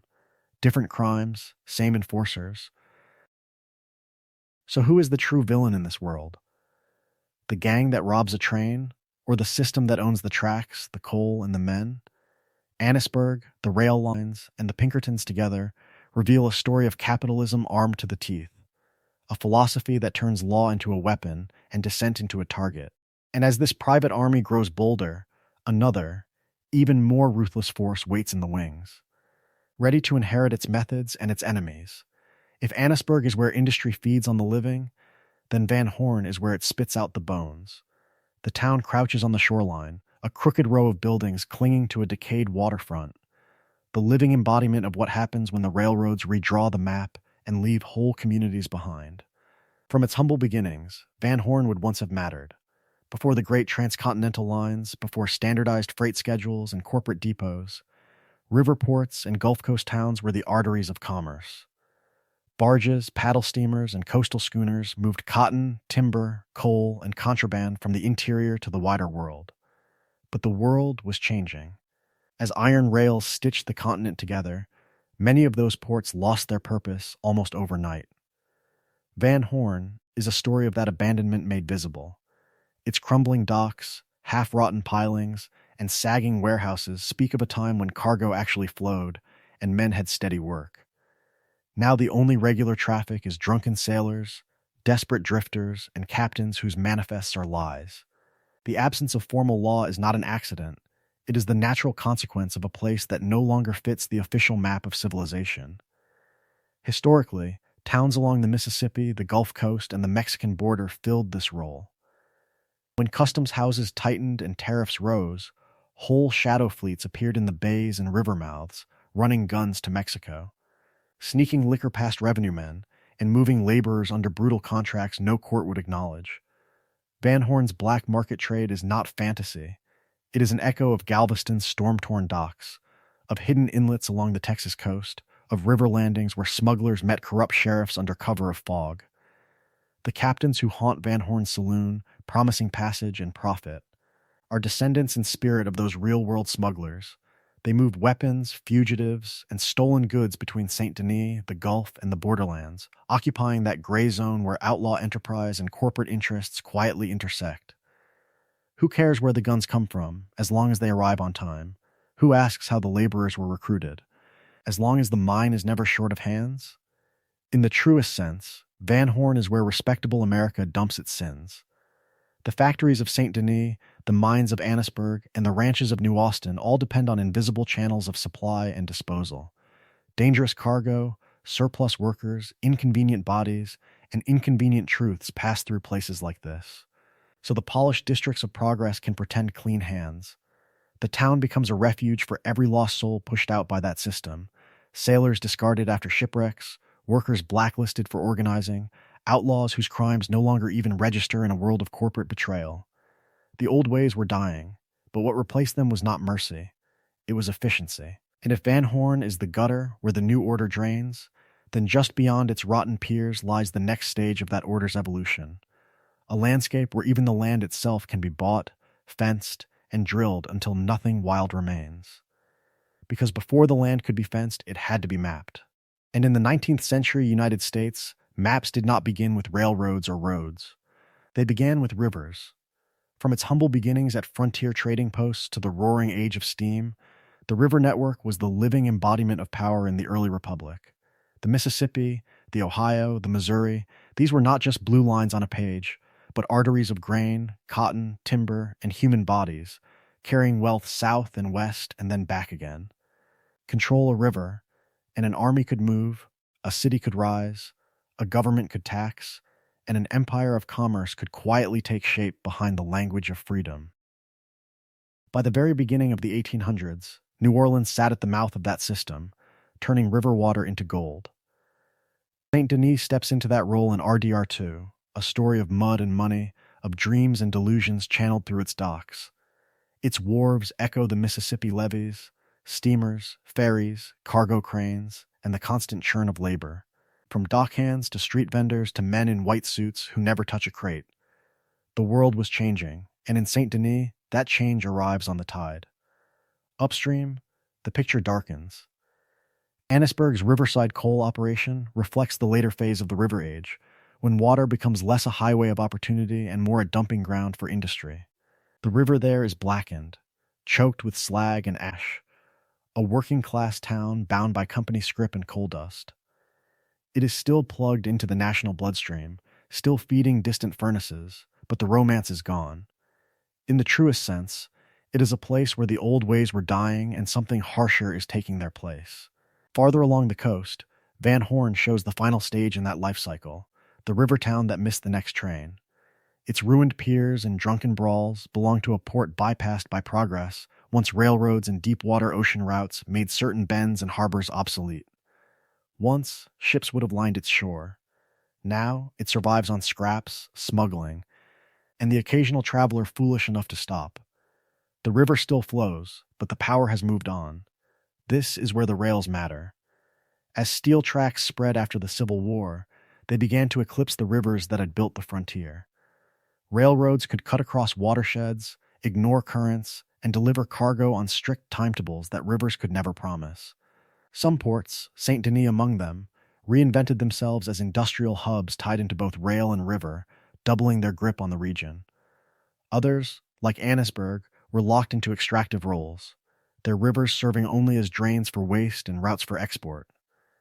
Towns without rail connections, or without the capital to adapt, sank into decay, turning into places such as Van Horn, half remembered, half abandoned, yet still dangerous. Rockstar maps that history onto water itself. Swamps around Saint Denis show a landscape exploited and poisoned in the name of civilization. The bayous hide smugglers and refugees, those pushed out of the city's ordered grid. Rivers mark borders between wealth and poverty, between plantations and reservations, between the promise of movement and the reality of control. Who sits at the river mouth? Who lives in the smoke upstream? Who drowns in the marsh when the levees break? In RDR2, every shoreline becomes a quiet ledger of power, of who gets carried and who gets left behind. Yet the rivers are only one half of the story. Beyond them, another network is rising, straighter, colder, and far less forgiving. And it does not care where the water flows. That new network is steel. Straight lines hammered across a crooked land, binding marsh and mountain, cattle trail and coal seam, into one iron web that answers to money far away. In the truest sense, the railroads are the real rulers of Red Dead Redemption 2's map, just as they were the hidden government of the American West. From its humble beginnings in the 1860s, the real transcontinental grid grew the same way RDR2's line snaked from New Austin through West Elizabeth and up into New Hanover, westward from eastern cities, southward from the plains, and inward from the coasts. The main trunk that slices past Valentine and through the heartlands echoes the Union Pacific and the Atchison, Topeka and Santa Fe, those great arteries that once linked Chicago and St. Louis to the Rockies and beyond. Smaller spurs to places like Annesburg or Van Horn mirror the regional carriers that fed coal, timber, and cattle into that larger system, each lonely siding a reminder that even the most remote town exists on someone else's timetable. The game's settlements are not random dots, they are stations in a story of connection and control. Valentine, with its muddy main street and endless stream of stock cars, is the living embodiment of the cattle towns that bloomed wherever rails met open range, turning herds into profit and cowhands into seasonal labor. Annesburg clings to its cliff, because coal can move by train and by river, a classic company town where the mine mouth and the depot stand almost on top of each other. Saint Denis, with its elevated tracks, freight yards, and smoking docks, could not exist without the railroads and steamships that made New Orleans the southern gateway of a new industrial civilization. But those tracks were never just neutral pathways. From the very beginning, railroad barons carved their empires with legal ink and loaded guns. Enormous land grants handed corporations every other square of frontier, while political bribery in distant capitals ensured that the lines ran where speculators wanted, not where farmers or native nations needed. When homesteaders tore up rails or tribes refused to leave, the response came in the form of hired guns and federal troops, a partnership of capital and state that RDR2 channels through the collusion of rail companies, industrialists, and the Pinkertons. Freedom, in this world, is measured in how far one can travel without crossing someone else's property line. For the Van der Linde gang, trains are opportunity and omen at the same time. A moving bank to rob, a fast way to flee a county, a rolling stage where Dutch can prove his philosophy against the civilization bearing down on him. Yet every heist only underlines the futility. The schedules keep running. New engines arrive. Even when an outlaw derails a train, another line curves around the wreck. The world was changing. The old ways were dying. And the rails make that change feel unstoppable. The question becomes inevitable. If the iron roads cannot be broken, who learns to live beside them, and who is ground under the wheels? The answer lies in the towns that rise and rot along the tracks, and in the quiet bargains their people make with power. The answer begins in the quiet places. Not in Saint Denis or Blackwater, but in the lonely platforms where a single bench, a water tower, and a telegraph pole hold up an entire world. Stations such as Flatneck, Riggs, and the nameless sidings that dot New Hanover and West Elizabeth are more than background dressing. They are the living embodiment of a pattern that reshaped the continent. A story of towns that rose or withered depending on where the iron road chose to pause. From its humble beginnings as a simple stop with a siding and a water crane, a depot could become the axis around which an entire community spun. In the late 19th century, a station was not just a place to board a train. It was a promise. A platform meant mail, news, manufactured goods, and a way out for anyone tired of dust and debt. Farmers near Flatneck Station load grain and hogs into boxcars. Ranch hands around Riggs send cattle east by the hundreds. A single timeable pinned to a wall quietly dictates when crops must be harvested, when steers must be driven, when lives must be organized around the arrival of steam. That power cut both ways. If a railroad extended a spur to a different valley or rerouted a main line a few miles north, the result could be devastating. A general store that once sold to every rider between Valentine and Emerald Ranch becomes an empty shell. A saloon that heard the laughter of brakemen and drifters turns into a hollow echo chamber. The old ways were dying, and in the truest sense, the death sometimes came not with gunfire, but with a revised map in a corporate office hundreds of miles away. These depots also rewired what people grew, raised, and hunted. Before the rails, a rancher's market was the nearest town. After the rails, it was Chicago or Saint Denis. Trappers near the Dakota River no longer sell pelts to a lone trader, but to buyers who quote prices from distant fashion houses. Wheat, beef, timber, even furs become commodities, standardized and priced by men who never see the fields or the forests. Freedom turns into freight. Yet for all their small scale, these sightings hold emotional weight. A station platform is where families reunite and where runaways vanish into the cars. It is where an outlaw can step off a train anonymous, or step on pursued by Pinkertons. How many lost soul drifters in this world began their next chapter with a one-way ticket and a nervous glance down an empty track? In these forgotten places, civilization feels fragile. One drought, one derailment, one decision in a distant boardroom, and the dream of a town collapses back into prairie. History here is not written in marble, but in weathered timbers and rusting rails, setting the stage for the larger cities and conflicts that claim to define the age. And beyond those collapsing depots and rusting rails, the land itself rises up in protest. North of the tracks, past the last hopeful siding and the last faded timetable, Ambarino waits in snow and silence. Ambarino is the high country of this world, a crown of jagged rock and frozen rivers that echoes the Rockies and the Tetons, with a hint of the wind-scoured plains of Montana and Wyoming. It is harsh, beautiful, indifferent, peaks claw at the sky, blizzards roll in without warning, and narrow passes twist between cliffs, where one bad step means a long fall into nothing. This is not the comfortable wilderness of a tourist postcard. This is the Old West stripped down to ice, stone, and thin air.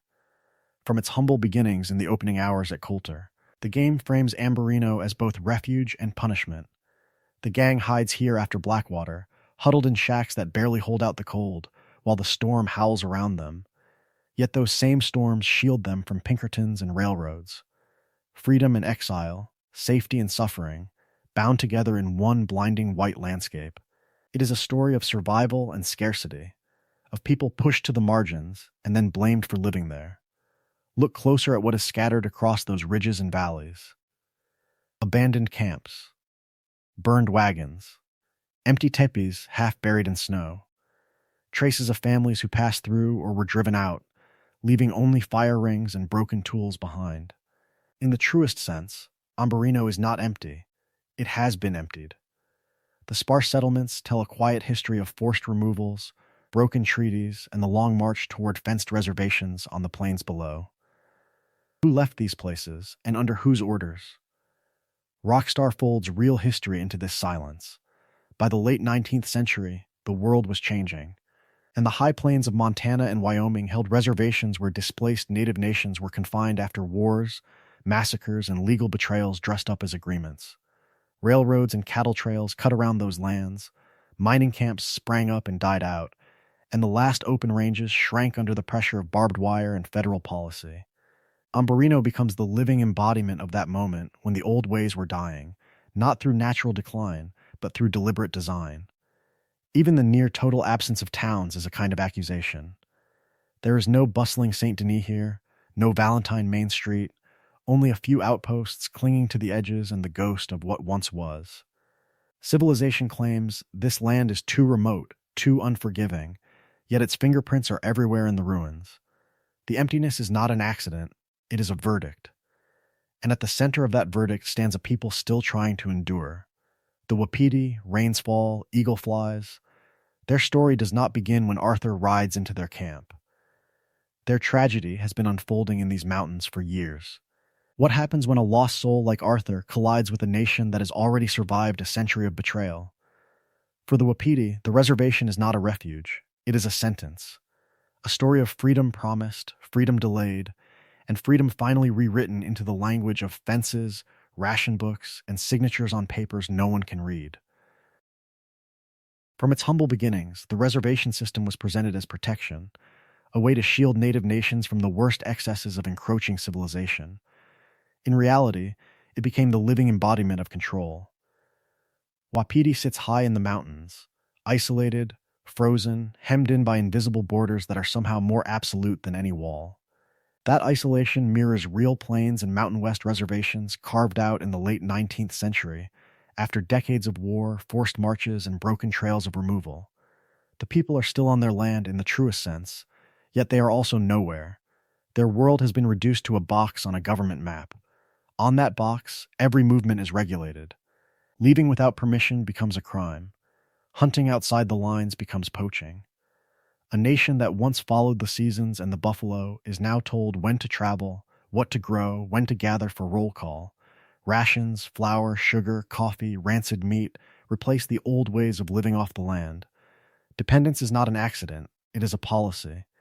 Federal agents, missionaries, Indian police, a small army of minor officials who decide who eats, who travels, who is punished, who is rewarded for obedience. The game's story lingers on that humiliation. Rains Fall, dignified but exhausted, is forced to request basic supplies from men who have already stolen his rivers. Eagle Flies is pushed toward desperate violence because the reservation offers no future, only managed decline. This is not just tragedy for one fictional tribe, it echoes the Dawes Act of 1887, a law that shattered communal landholding across the real West. Under Dawes, land was sliced into individual plots, assigned to native families as allotments. While everything deemed surplus was sold off to white settlers and speculators, it was a philosophy of division disguised as reform. In Wapiti's story, that logic plays out on the ground. Corporate surveyors creep into sacred valleys. Oil rigs and rail lines inch closer to camp. Treaty boundaries once drawn in ink are suddenly reinterpreted to make room for a pipeline or a spur track. Is it progress, or is it betrayal with better paperwork? The world was changing, the old ways were dying, and every legal maneuver insisted it was for the tribe's own good. Yet beneath the snow and silence, something else is happening. The fight over Wapiti is not just about cattle or timber. It is about oil, minerals, rights of way, the hidden engines of an industrial empire. The same forces that crush unions in Annesburg and build fortunes in Saint Denis turn their gaze on native land and see only profit. The reservation becomes a staging ground, a place where a nation is contained while its resources are extracted. By the time Arthur arrives, the ink on the treaties has already faded. What remains is a people asked to accept survival without sovereignty, presence without power. And as the story moves south toward oil fields and railheads, that quiet war over land and law will only intensify. South of the reservations and the timberline, the land changes again. The grass thins, the rivers sink, and the horizon opens into a hard, shimmering distance.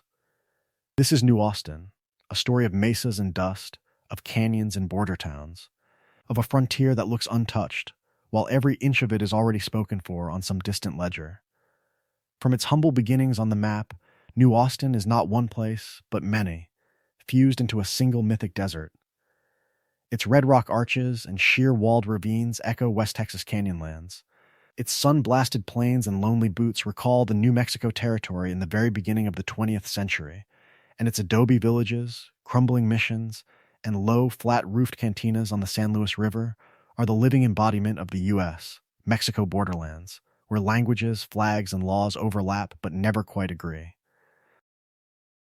Across this baked landscape stand forts, ranches, and bandit hideouts that carry the ghosts of older wars. Fort Mercer and its kin feel like the last outposts of the Indian Wars, built to project power into territories already emptied by forced marches and broken treaties. Remote ranches sit behind new barbed wire fences, guarded by men who remember Comanche raids and talk about Apaches in the past tense, yet still keep a rifle by the door. And in the gullies and arroyos, gangs of rustlers and revolutionaries move under cover of night, echoing the cross-border raiding that would soon bleed into the Mexican Revolution. This is a region balanced between order and outlaw, between empire and resistance. Telegraph poles cut across the sand, each wire humming with distant voices. A railroad line carves a straight, indifferent path through country that killed men for less. Federal marshals, bounty hunters, and corporate agents ride the same trails as smugglers and deserters, each convinced that their presence is the true mark of civilization. Who really owns a land where every rider thinks the law is riding with him?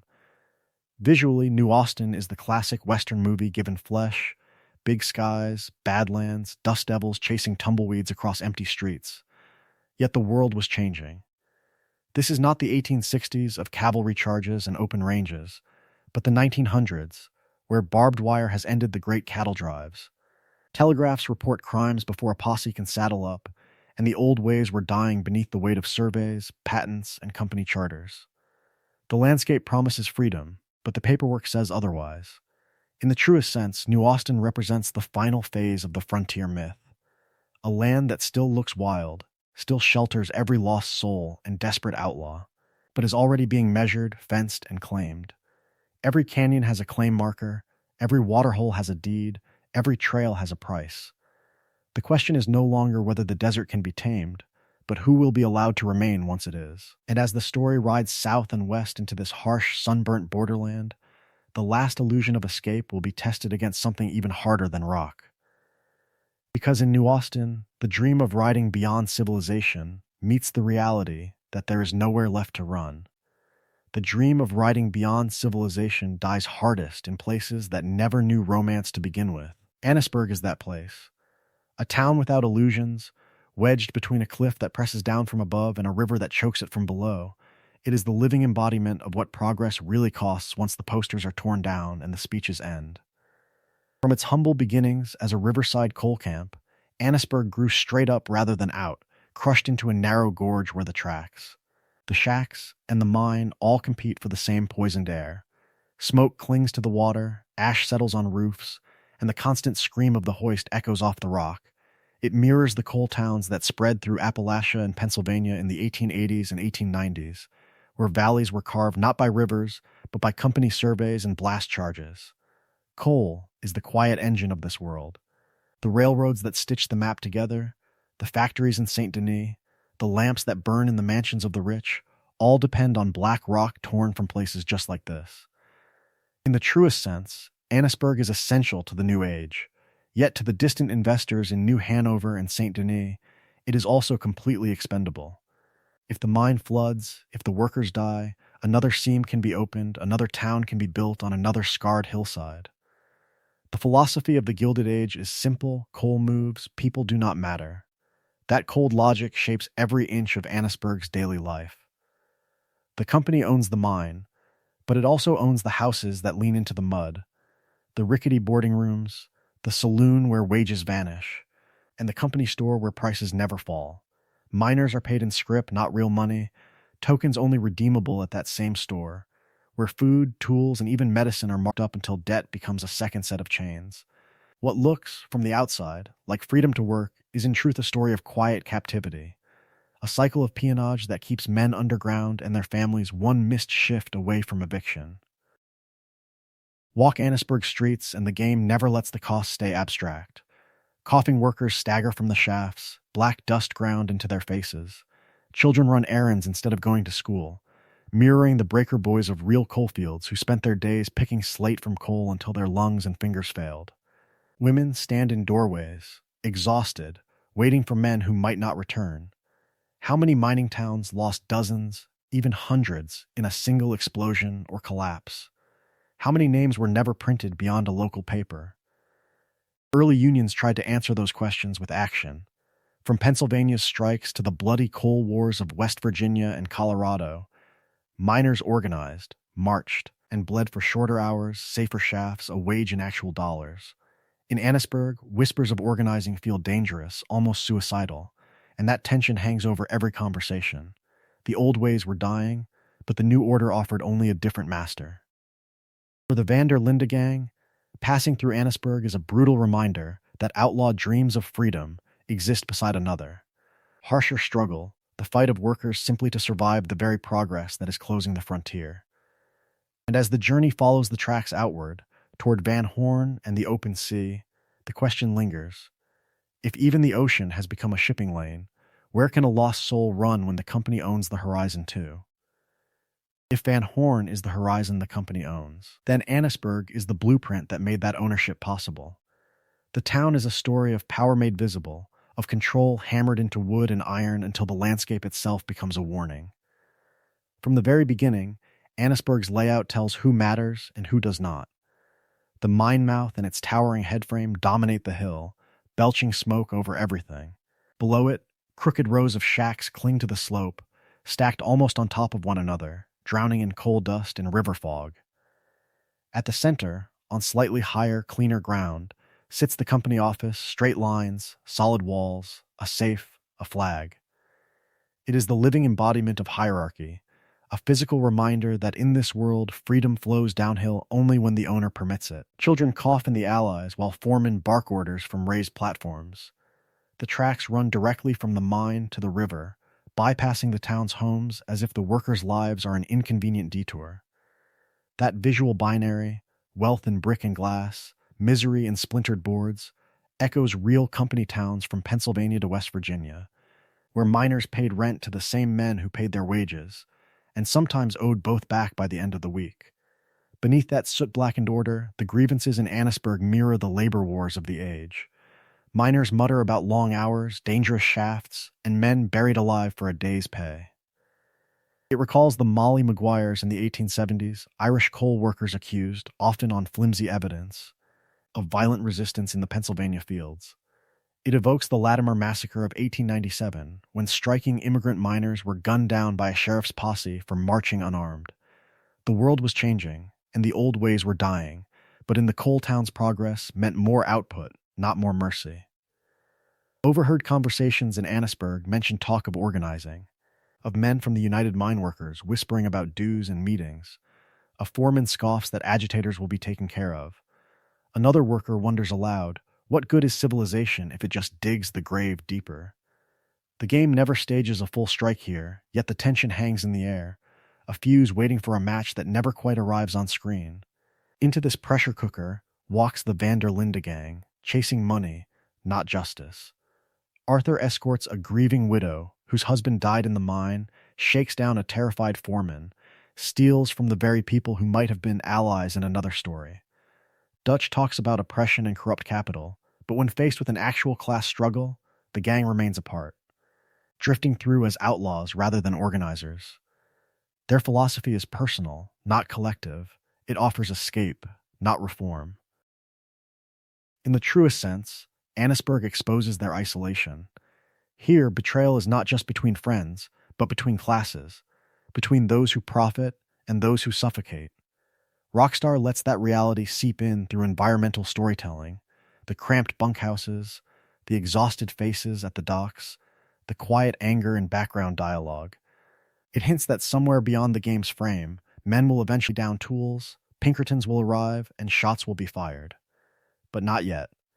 For now, the gang moves on, leaving Annesburg's coming storm unresolved, and the journey turns toward places where resistance is not whispered in taverns, but written in blood on the land itself. From Annesburg's choked lungs, the trail bends downriver to a place where even progress seems to have given up. Van Horn Trading Post sits on the shoreline like a broken tooth, a reminder that not every town survives the march of civilization. If Saint Denis is the polished promise of the New World, Van Horn is what gets left behind when that promise moves on. The very first impression is physical decay. The docks sag and splinter, boards warped by years of neglect and river rot. Buildings lean at uneasy angles, their paint long since peeled away, their windows broken or boarded. The streets are not streets at all, but muddy channels carved by wagon wheels and bare boots, churning into filth whenever the rain comes in. In the truest sense, Van Horn is the living embodiment of a town that had its chance, lost it, and never recovered. This is not fantasy. It is a story of dozens of real 19th century river ports scattered along the Mississippi and Ohio, places that boomed when steamboats ruled trade and then withered almost overnight when the railroads came. From its humble beginnings, a river town might have been a proud hub of warehouses, ferries, and packet boats. But once steel rails cut inland and freight shifted to faster, more reliable lines, those docks turned quiet, then rotten, then dangerous. The world was changing, and the old ways were dying. Where cargo once moved in daylight under customs officials and company clerks, it now slipped through at night, in the hands of smugglers, fencemen, and desperate captains running contraband. A forgotten backwater is perfect for illicit trade, no railroad magnate cares, no Pinkerton bureau keeps an office, and no politician bothers to visit. Van Horn's crooked piers and dim saloon lamps echo those real backwaters, where whiskey, stolen goods, and human misery all pass through the same doors. The people who remain in such places are not there by accident. Van Horn's population is a mix of drifters, criminals, and locals who never had the means to leave. Old sailors haunt the bar, their stories traded for drinks.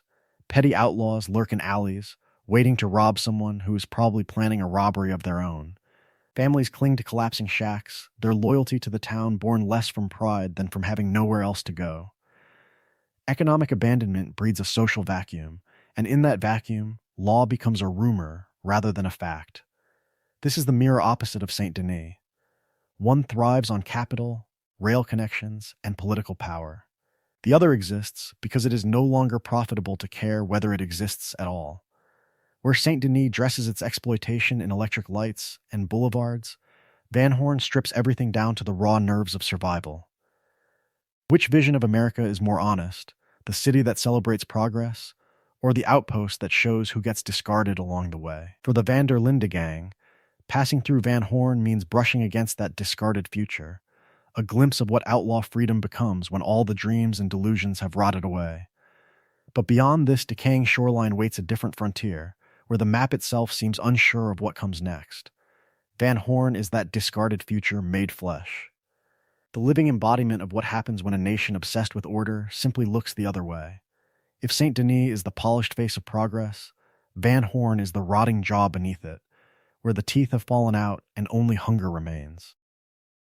From its humble beginnings, Van Horn echoes real smuggler dens that dotted the Gulf and Atlantic coasts in the 19th century. Inlets along Louisiana, Texas, and the barrier islands of Georgia and the Carolinas became havens where customs men were underpaid, local sheriffs were busy, and ship captains quietly offloaded untaxed cargo at midnight. It was a story of shadow economies and silent agreements, of corrupt officials who preached civilization by day and took a cut from contraband by night. The broken pier, the half-sunk wreck offshore, the constant presence of strange boats sliding in and out of the fog all point to that history. In the truest sense, Van Horn functions as a smuggler's port, liquor, stolen goods, maybe worse.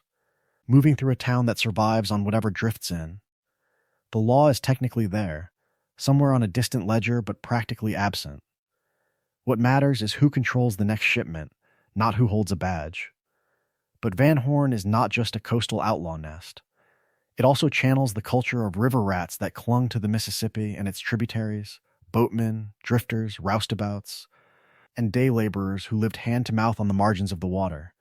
These were men and women who unloaded coal one week, ran illicit whiskey the next, and slept under docks or in boarding houses that looked one bad night away from collapsing. Freedom meant motion. Survival meant compromise. In Van Horn, that river rat world is pushed to an extreme. Every alley hides a drifter with nothing to lose. Every shack could hold a lost soul, who fell off a barge and never found a way back to respectable life. Bar fights erupt without warning, robberies happen in broad daylight, ambushes spring from doorways and cliffs, because no single authority truly controls the streets. Even the bartender and the resident drunk can end up in a vicious brawl over a debt both of them intend to skip. Historically, places like this thrived on wrecking as much as on trade. On the Florida Keys and along parts of the Gulf Coast, communities waited for storms to drive ships onto reefs, then raced to salvage the cargo under a paper-thin veneer of legality. Van Horn mirrors that philosophy. The world was changing, the old ways were dying, and so the town turns disaster into livelihood, picking over the wreckage of passing lives, passing trains, passing dreams.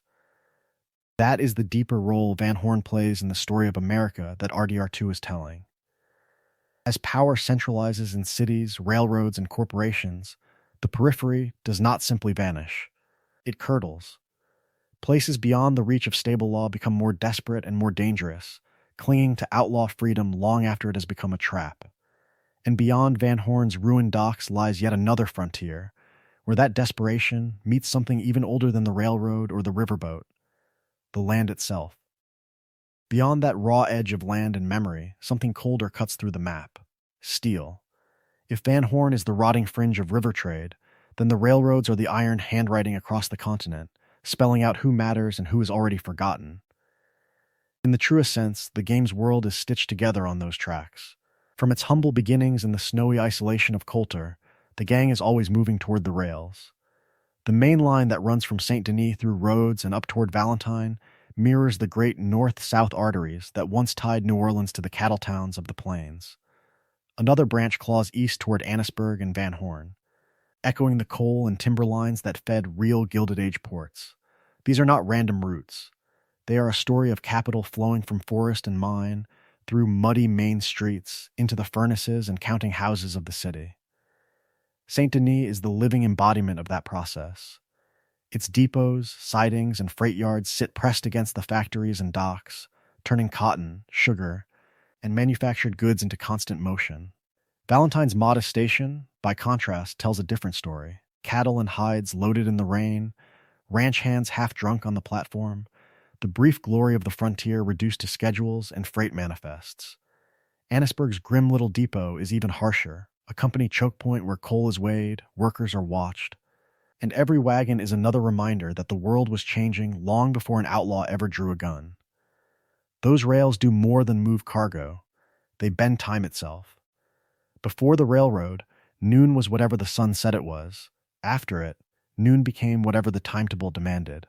Standardized time zones, synchronized clocks, whistles cutting through the morning fog. This is civilization arriving not as a philosophy, but as a schedule. Mail and newspapers that once took weeks now cross the map in days. Rumors become headlines. Legends become wanted posters. Troops, marshals, Pinkertons, everyone rides the rails. A posse that would once have taken days to assemble can now be in Valentine by dusk and in Annesburg by dawn. The same trains that carry Arthur and John toward new dreams of freedom also carry the men who will hunt them down. Is it any wonder Dutch feels the noose tightening every time a whistle blows in the distance? Every little siding and freight yard in the game tells this same double-edged story. Rhodes ships the last wealth of its decaying plantations. Strawberry sends timber and tourists, trying to reinvent itself as a progressive mountain resort. Even remote stations in New Hanover hint at wheat, cattle, and coal quietly flowing east. Prosperity rides the rails. So does betrayal. Because those tracks do not just connect towns, they connect jurisdictions, corporations, and the federal gaze. The old ways were dying the moment the first locomotive arrived, and with each mile of track, outlaw freedom shrank. The gang is not only running from lawmen, it is running from a timetable it can never beat. And at the end of the line, beyond the last proper depot, waits a different kind of conquest: oil, barbed wire, and the men who own both. Those rails are not just lines on a map. They are the spine of a new empire, hammered straight through the heart of the old frontier. From the very beginning of the railroad age, federal power and private profit moved in lockstep. Congress handed out enormous land grants to railroad companies, slicing the continent into long, narrow corridors of speculation. Each mile of track meant miles of surplus land on either side, and that land was rarely empty. It belonged to native nations, to hunting grounds, to sacred sites that did not fit into ledgers or surveyors' chains. In the world of Red Dead Redemption 2, that history hangs over every trestle and depot. The wapiti are pushed into barren high country while trains thunder through the rich valleys below. A story of freedom traded away in boardrooms and cabinet meetings. The Blackfoot, the Lakota, the countless displaced peoples of the real 19th century echo in RDR2's unnamed tribes, forced off prime routes so locomotives and cattle cars can pass. The world was changing, and the track decided who would be allowed to stand still. Railroads did more than move passengers and cattle. They moved armies. In the truest sense, the locomotive became a weapon. What had once taken weeks of hard riding for cavalry could now be done in days, sometimes in hours. Troops, artillery, and supplies rolled west in steel columns, making large-scale native resistance far easier to surround, starve, and crush. The same logic applies to outlaws. A gang that could once vanish into the horizon now finds the horizon fenced, patrolled, and reachable by the next express. The Pinkertons in RDR2 are the living embodiment of that new reach. They ride trains into Valentine, into Saint Denis, into Annesburg, stepping down from polished cars with warrants in hand and federal backing at their back. Civilization, such as it is, arrives on a timetable. How does an idealistic philosophy of freedom survive when the state can simply import more guns by the carload? That is why the game lingers on trains as targets. The very first major score the gang attempts at Coulter is a train robbery, a desperate strike against Cornwall's rolling fortune. Later, Arthur and John cling to the roofs of cars, trading shots with guards as sparks fly and couplings scream, turning the industrial frontier into a moving battlefield. These are not quaint Western set pieces. They are collisions between old outlaw tactics and new infrastructure that does not care about romance. Every train Arthur robs is more than money on wheels. It is the physical embodiment of the order closing in, federal land grants, corporate ledgers, and distant investors made iron and steam. When the gang blows a bridge or derails a locomotive, it is trying to derail time itself, to shove progress off the tracks for one more season. But how long can that last, when the companies can rebuild faster than any camp can run, and beyond the trains, waiting at the end of those rails, stand the oil derricks and barbed wire fences that will finish what the locomotives began? Those derricks and fences do not stand alone.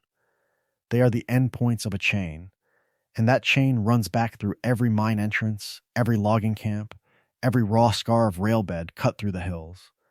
The game's world is not just dotted with industry at the edges, in the truest sense. The wilderness itself is being taken apart piece by piece.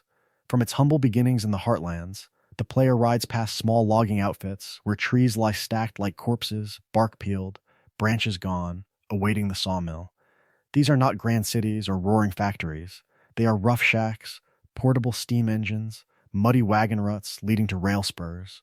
Yet they echo the real timber booms of the 1890s, when vast stands of old-growth forest were reduced to lumber for mines, rail ties, and the growing skeleton of American civilization. Further north, track-laying crews hammer spikes into sleepers, tents flapping in the wind, foremen barking orders in a dozen accents. This is a story of motion and impermanence, of men who build permanence but never stay. Historically, such crews were filled with migrant laborers, immigrants, and drifters chasing wages from one contract to the next. The game mirrors that reality, nameless workers who appear in one chapter and are gone by the next, leaving only finished rails behind, in New Hanover's quarries and the pits outside Annesburg. The ground itself has been opened up, stone is blasted, coal is hauled, and the air is thick with dust and shouted commands. These places recall Appalachian coal towns and company-owned camps, where scrip replaced money and freedom was measured in shifts, not horizons. The world was changing, and the Vanderlinde gang rides through the middle of that change without ever truly touching it. Visually, these industrial sites fracture the landscape. Roads carve switchbacks into once silent hillsides, clear cuts gnaw at the edges of forests, and the mechanical rhythm of axes and hammers drowns out birdsong. What does a frontier look like when the frontier has been surveyed, measured, and divided? In RDR2's art direction, it looks like this: a patchwork of wild pockets stitched together by noise, smoke, and the straight lines of human intention. For the transient workers, This patchwork is home and prison at once. Their tents stand on borrowed ground, their labor feeds fortunes they will never see, and when the job is done, they vanish. In another story, each could be a lost soul on the brink of outlaw life. Here, they are the living embodiment of a different fate, submission to the very forces Dutch rails against. The gang keeps searching for untouched valleys, hidden meadows, some last refuge where the old ways were dying more slowly. Yet every promising hollow already has survey stakes in the soil, or a wagon road creeping toward it, or distant hammer blows echoing through the trees, struggling between freedom and civilization, between dreams and delusions. The outlaws discover that the frontier they idolize now exists only in memory, and beyond these half-finished worksites lies something colder still, places where the land is not just used, but owned, policed, and fenced forever. Beyond those fences lies another boundary the gang almost never names. The map the player sees is clean, color-coded, and neatly divided into states. The real map beneath it is crowded with nations, treaties, and betrayals that have already played out by 1899. To the outlaws, this world feels empty, wild, up for the taking. In truth, most of it has already been taken twice. By the very beginning of RDR2's story, the great wars for the plains and the Southwest are essentially over. The old ways were dying long before Dutch ever fired a shot. Lakota, Cheyenne, Apache, Navajo, Comanche, and dozens more had been pushed, marched, or starved onto reservations, often in lands the federal government once promised would be theirs forever. What appears as untouched wilderness in Ambarino or New Hanover is, in the truest sense, a graveyard of broken agreements, a story of freedom, promised, revoked, and fenced. The Wapiti Reservation makes that invisible history visible for a moment. Perched in the harsh north, cut off by mountains and rail lines, it is the living embodiment of how plains and southwestern tribes were shunted into marginal territories the government considered useless. Wapiti echoes the Lakota at Pine Ridge after Wounded Knee, the Navajo confined after the Long Walk, the Apache held as prisoners of war. Rains Fall's weary diplomacy and Eagle Flies' desperate rage mirror real leaders, forced to choose between slow erosion and open annihilation. Their home is not ancestral ground freely held. It is a cage drawn on a map in some distant office. Yet Wapiti is only the part the script acknowledges. The rest lingers in environmental storytelling. A ruined camp half swallowed by grass near a prosperous ranch. Rock art fading on a cliff above the railroad. Burial mounds tucked behind Valentine's muddy Main Street, or stone circles watching over the oil fields. These quiet details whisper that every town, every rail spur, every plantation and prison has a prehistory. Before Rhodes was a decaying monument to plantation wealth, before Saint Denis industrialized the Delta, native families hunted, traded, and buried their dead on those same floodplains. For the Van der Linde gang, this buried map turns their romantic fantasy inside out. They imagine themselves as the last defenders of a vanishing frontier, struggling between freedom and civilization, between dreams and delusions. But whose frontier is vanishing? Dutch rails against government and capital while hiding out on land already seized by both, long before his campfires ever touched the soil. The gang are latecomers, outlaws crashing a party that ended decades earlier. In that sense, their story is not just rebellion, it is repetition. They flee Blackwater, invade Wapiti's fragile refuge, and finally scatter across ranches and reservations that were carved from someone else's loss. Every time the gang is pushed out, someone was pushed out before them, and as the narrative moves south and west, toward harsher deserts and harsher laws, that cycle of displacement only grows more brutal. That cycle of displacement reaches its quiet, devastating peak in the Wapiti homeland. High in the broken hills, where the plains rise into wind-carved bluffs and narrow river valleys, the reservation appears at first as a refuge, open grass, scattered tipis, a medicine wheel laid out on the earth, smoke rising in thin, fragile threads. Yet even here, derricks loom on the horizon, and survey flags cut across sacred ground. The world was changing, and the old ways were dying. Wapiti territory is a story of contrast, broad grazing land hemmed in by invisible lines, holy sites overshadowed by drilling rigs, a people forced to watch their own horizon be measured and sold. This echoes the late 19th century battles over mineral rights and grazing land that hit the Lakota, Cheyenne, Arapaho, and so many others. Gold in the Black Hills, coal in the Powder River Basin, oil on the plains. Each discovery turned treaty promises into obstacles, and every new well or mine became the living embodiment of broken word and broken world. From the very beginning of Arthur's contact with the Wapiti, their leadership feels fractured, pulled between fury and exhaustion. Rains fall, weary and deliberate, pleads for peace and survival. Eagle flies, young and idealistic, reaches for war and revenge. That tension mirrors real councils on the northern plains, where chiefs face starvation policies, withheld rations, and forced dependence on agency traders. How does a leader preach patience when children are hungry? How long can a philosophy of endurance hold against the daily humiliation of watching one's homeland carved apart? Missionaries and civilizing agents haunt the edges of this story. The pressure on the Wapiti to send children away, to abandon ceremony, to accept allotment and individual land titles, reflects the Dawes Act era in the truest sense. Land was not simply taken, it was subdivided, taxed, and slowly stripped, turning communal prairie into checkerboards of ranches, rail lines, and corporate leases. A people who once followed the herds across open country are reduced to petitioning for grazing rights on what had always been theirs. Nearby, the military post and corporate oil camp stand as twin enforcers of this new order. The fort's neat rows of barracks and the company's fenced compounds echo real army posts and company towns that guarded surveyors, intimidated resistors, and made law synonymous with extraction. Soldiers escort oil wagons. Clerks sign papers that mean dispossession.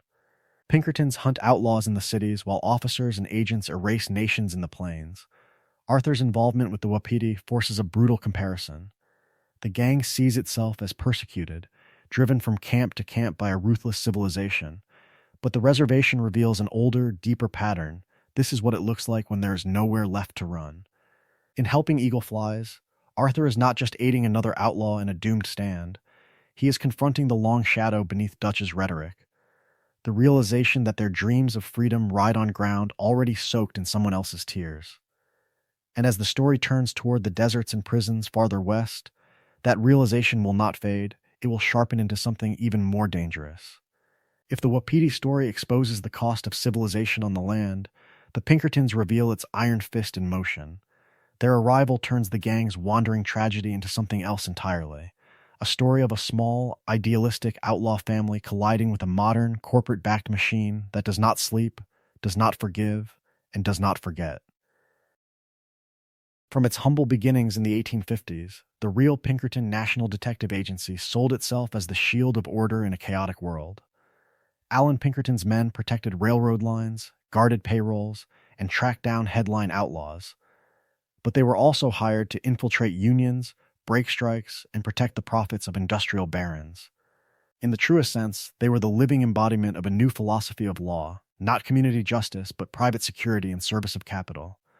The Pinkertons in Red Dead Redemption 2 carry that history in their tailored coats and cold, professional stares. Milton and Ross do not ride into camp as hot-headed sheriffs or vengeful bosses. They arrive as managers. They bring files, informants, and contracts, speaking the language of liability and jurisdiction rather than honor or frontier pride. This is the moment when the old ways were dying, when the lone sheriff and his deputized neighbors are quietly replaced by salaried detectives with national reach. That reach is everywhere. On the railroads, Pinkerton agents stride through passenger cars, rifles at the ready, because the trains themselves are arteries of a new, interconnected economy. In Saint Denis, their presence in the alleyways and on the steps of banks ties the gang's personal drama to the broader project of urban control. Even in remote camps, far from the gaslights and cobblestones, the gang discovers that the agency's eyes are never far behind. How can an outlaw outrun an enemy that rides the wires and the rails? Behind those agents stands an invisible nervous system, telegraph lines crackling with reports, wanted circulars spreading faces and names across states, early centralized ledgers that function as primitive criminal databases. A robbery in Valentine does not stay in Valentine. A shootout in Rhodes echoes into Annesburg, into Saint Denis, into government offices the gang will never see. The world was changing, and the gang's every move is quietly recorded, categorized, and filed away. Dutch still talks about freedom, about slipping away to some untouched paradise, but the net is already closed. The Van der Linde gang is among the last of its kind, a wandering band of dreamers and lost soul gunmen facing an opponent that has more money, more information, and more time. It is an asymmetrical fight written from the very beginning as a slow defeat. Each camp move, each desperate robbery, is not a clever escape, but another entry in a growing case file. And as the story pushes west toward deserts, prisons, and barbed wire horizons, that case file will become a sentence the gang cannot overturn. The noose tightens, not just around the gang, but around an entire idea of America. As the Pinkertons close in from every direction, the story quietly aligns with a real historical verdict. The age of the open frontier is over. In 1890, the U.S. Census Bureau made a stark announcement. There was no longer a clear frontier line on the map, no obvious border where civilization ended and wilderness began. That dry bureaucratic sentence sent a shock through the national imagination. For politicians, writers, and ordinary citizens, it suggested that the great safety valve of the continent, the promise that there was always more land, more freedom, more second chances, had finally run out. The world was changing, and it was changing for good. 3 years later, historian Frederick Jackson Turner stepped onto a podium and turned that anxiety into a sweeping philosophy. In his famous Frontier thesis, he argued that the frontier had shaped American democracy, character, and identity from the very beginning. It was, in the truest sense, the living embodiment of the nation's belief in reinvention. Move west, start again, escape the failures and hierarchies of the East. What happens, Turner asked, when that crucible closes? When there is no more edge to run toward? Red Dead Redemption 2 answers that question with fences, survey stakes, and smokestacks. Every move the gang makes takes them through landscapes that insist the census was right.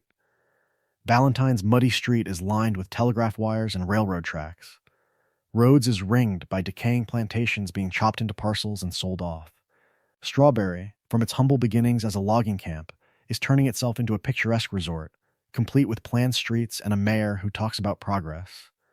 Even far-flung ranches are hemmed in by barbed wire, the cheap, brutal technology that carved the plains into private property and told every drifting outlaw exactly where not to step. There is no blank space left on this map. Annesburg's coal pits chew into the hills.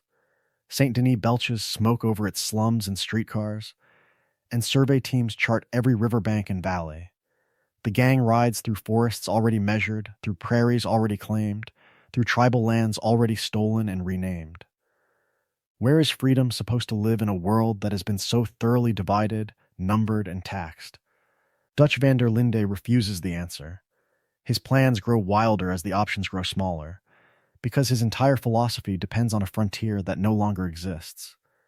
He talks of Tahiti, of one last score, of disappearing into some untouched paradise, but each new destination looks more like a ledger than a legend. His dream of being an outlaw hero becomes a story of delusions meeting census data, of loyalty crushed by maps and deeds.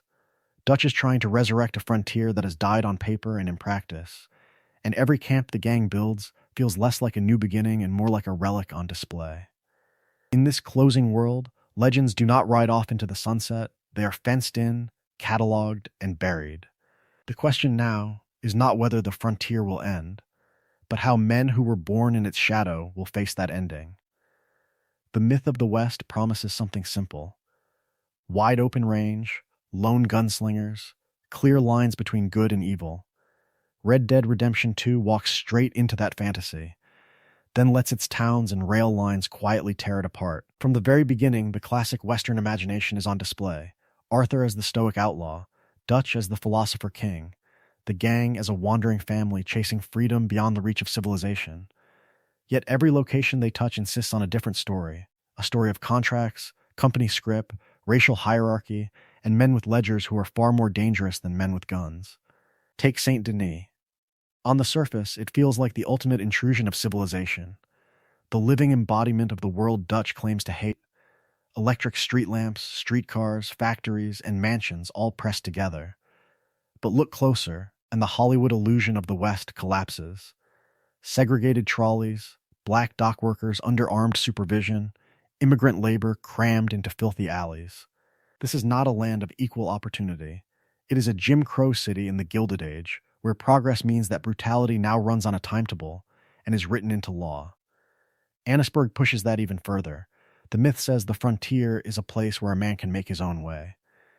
Annesburg shows men and women coughing their lungs out in a coal mine owned by distant capital. Their lives measured in output and accidents. Children work, families drown in debt, and the only real power belongs to a faceless company and the railroad that feeds it. Freedom here is an accounting error. Rhodes pretends to be closer to the old legend, a sleepy southern town, polite manners, big houses on the hill. Yet the Braithwaite and Gray plantations reveal the truth of this world. The wealth is built on slavery's legacy, on tenant farmers and convict labor, on a racial order enforced with lynching and private gunmen. The genteel fade hides a permanent state of war, and the gang walks right into a feud that feels romantic from a distance and genocidal up close. Even Valentine, the muddy cattle town that seems ripped from a Hollywood backlot, undermines the fantasy. The saloon brawls and drunken outlaws are there, but so are auction yards, bank loans, and ranchers discussing rail contracts. Behind every bar fight stands a sheriff filling out paperwork and a banker deciding who gets to keep their land. The old ways were dying, even in the mud. Rockstar's achievement lies in this balance. The game still deals in archetypes and heightened drama, Dutch as tragic visionary, Arthur as loyal lost soul, Saint Denis as the great corrupt city, but it sets those figures against historically grounded infrastructure, race relations, and corporate power. The result feels, in the truest sense, like the exact moment when legend collapses into history. When men raised on campfire stories realize that the real enemy is not a rival gunslinger, but a bond issue. And everyone feels the loss. Dutch rages against it, Hosea negotiates with it, Arthur slowly recognizes it, and the player watches as every new town reveals another way the dream has already been sold off. The question is no longer whether the myth was true, but who paid the price for believing in it, and who is still paying when the gang finally breaks. That price is written not just in blood, but in geography. The world of Red Dead Redemption 2 is a story of a nation squeezed into a single map, a compressed continent, where every horizon hints at a real place, a real conflict, a real compromise between freedom and civilization. From the very beginning, the 5 great regions are not random backdrops but archetypes. New Hanover stretches out as the Great Plains and Midwest in miniature, all rolling grasslands, cattle towns, and rail lines cutting through open country. Valentine is the muddy, rough-edged cattle hub, echoing Dodge City and Abilene. Annesburg and the rail yards around it drag the player into coal smoke and company scrip, the industrial frontier that turned prairies into profit. It is the living embodiment of a nation feeding its cities by carving up its heartland. To the southeast, Lemoyne stands in for the deep south, haunted and humid. The plantations around Rhodes and the decaying Braithwaite Manor recall Louisiana and Mississippi, where old money clung to ruins and Jim Crow rose from the ashes of slavery. The bayous and swamps around Saint Denis pull from the outskirts of New Orleans, while the city itself becomes a brutal love letter to the Gilded Age, electric streetcars, segregated districts, French balconies, and smokestacks pouring over the harbor. Here, climate, vegetation, and architecture conspire to show a region trapped between past and progress, between magnolia romance and industrial cruelty. West Elizabeth shifts the story westward again, into the Rockies and High Plains. The forests and waterfalls of Big Valley evoke Colorado and Wyoming, while the ranches and oil fields around Blackwater and beyond feel drawn from Texas and Oklahoma. Strawberry, with its earnest mayor and wooden boardwalks, mirrors progressive mountain resorts that sold clean air and scenery to the same civilization that was killing the frontier. The old ways were dying here too, only with prettier views. Further north, Ambarino becomes the harsh, almost mythic northern Rockies. Coulter, the snowbound camp, and the frozen passes recall Montana and the high Colorado ranges, where winter ruled and only the hard or the desperate survived. It is a place for exiles, for every lost soul the gang tries to shelter from a world that no longer has room for them. And beyond all that, New Austin burns under a southwestern sun. Its deserts and mesas echo New Mexico and Arizona. Its border towns and canyons hint at an older Mexico just off-screen. This is the classic outlaw West, in the truest sense. Yet even here, railroads and forts mark the end of that dream. The gang's path through these zones mirrors real internal migrations, from rural camps to Saint Denis' choking streets, from the defeated South to the imagined promise of the West, from frontier spaces into the tight grip of capital and law. Is it any wonder Dutch keeps insisting there is always one more place to run?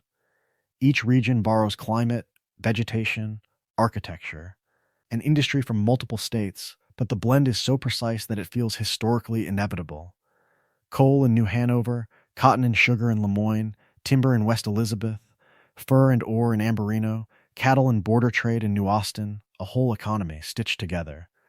The map may be fictional, yet it is plausible enough that every ride across it carries the weight of a real nation taking shape around the gang. By the time the Vanderlinde story reaches its breaking point, the land itself has already chosen a side.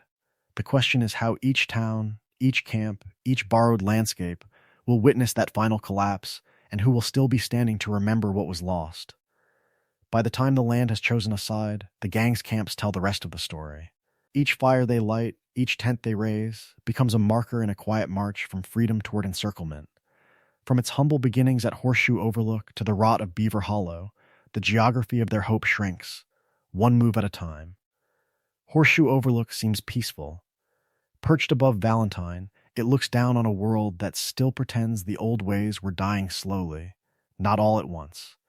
Below, the cattle economy rules, muddy streets, stockyards, saloons funded by ranch money and railroad wages. It feels open, pastoral, almost forgiving. Yet even here, the gang's robberies hit trains and stagecoaches that bind the region together in steel. The same tracks that bring cattle to market also bring Pinkertons to Arthur's Trail. The horizon feels wide, but the net is already being tied. Clemens Point tightens that net. The camp sits in the heart of Lemoyne's cotton belt, between decaying plantations and the genteel rot of Rhodes. The Braithwaite and Gray estates are monuments to a defeated slave economy rebranding itself under Jim Crow, clinging to power through debt and violence.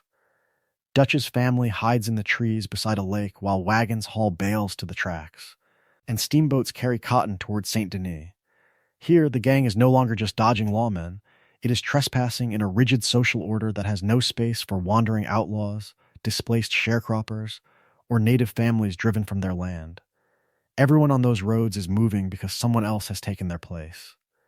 Shady Belle marks the turn from refuge to ruin.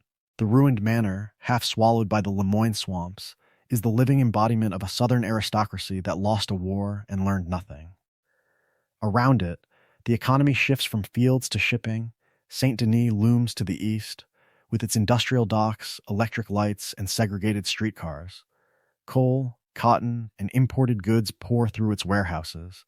Dutch talks about one last score, one last ride to freedom, but the gang is now camped in the shadow of a city that proves the world was changing faster than any outlaw philosophy could keep up. Their dreams of escape begin to look more and more like delusions. By Beaver Hollow, the illusion of frontier is all that remains. The camp crouches in a diseased cave above the polluted Kamasa, within reach of Annesburg's coal pits and the railroad's iron web. This is no untouched wilderness, it is a scarred edge of civilization, where miners, native survivors, and outlaws all compete for the same miserable scraps. Dutch still speaks of Tahiti, of New Edens beyond the map.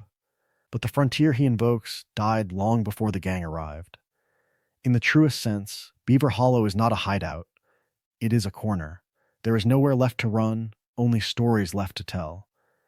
And as those stories curdle, the next phase of the gang's collapse will not be measured in miles traveled, but in trust broken and loyalties betrayed. But the map does not end at Beaver Hollow. It only turns the page. Beyond the gang's final camp, the land opens again, not into salvation, but into a mirage, New Austin, sun-blasted and shimmering, promising freedom while civilization quietly tightens its grip.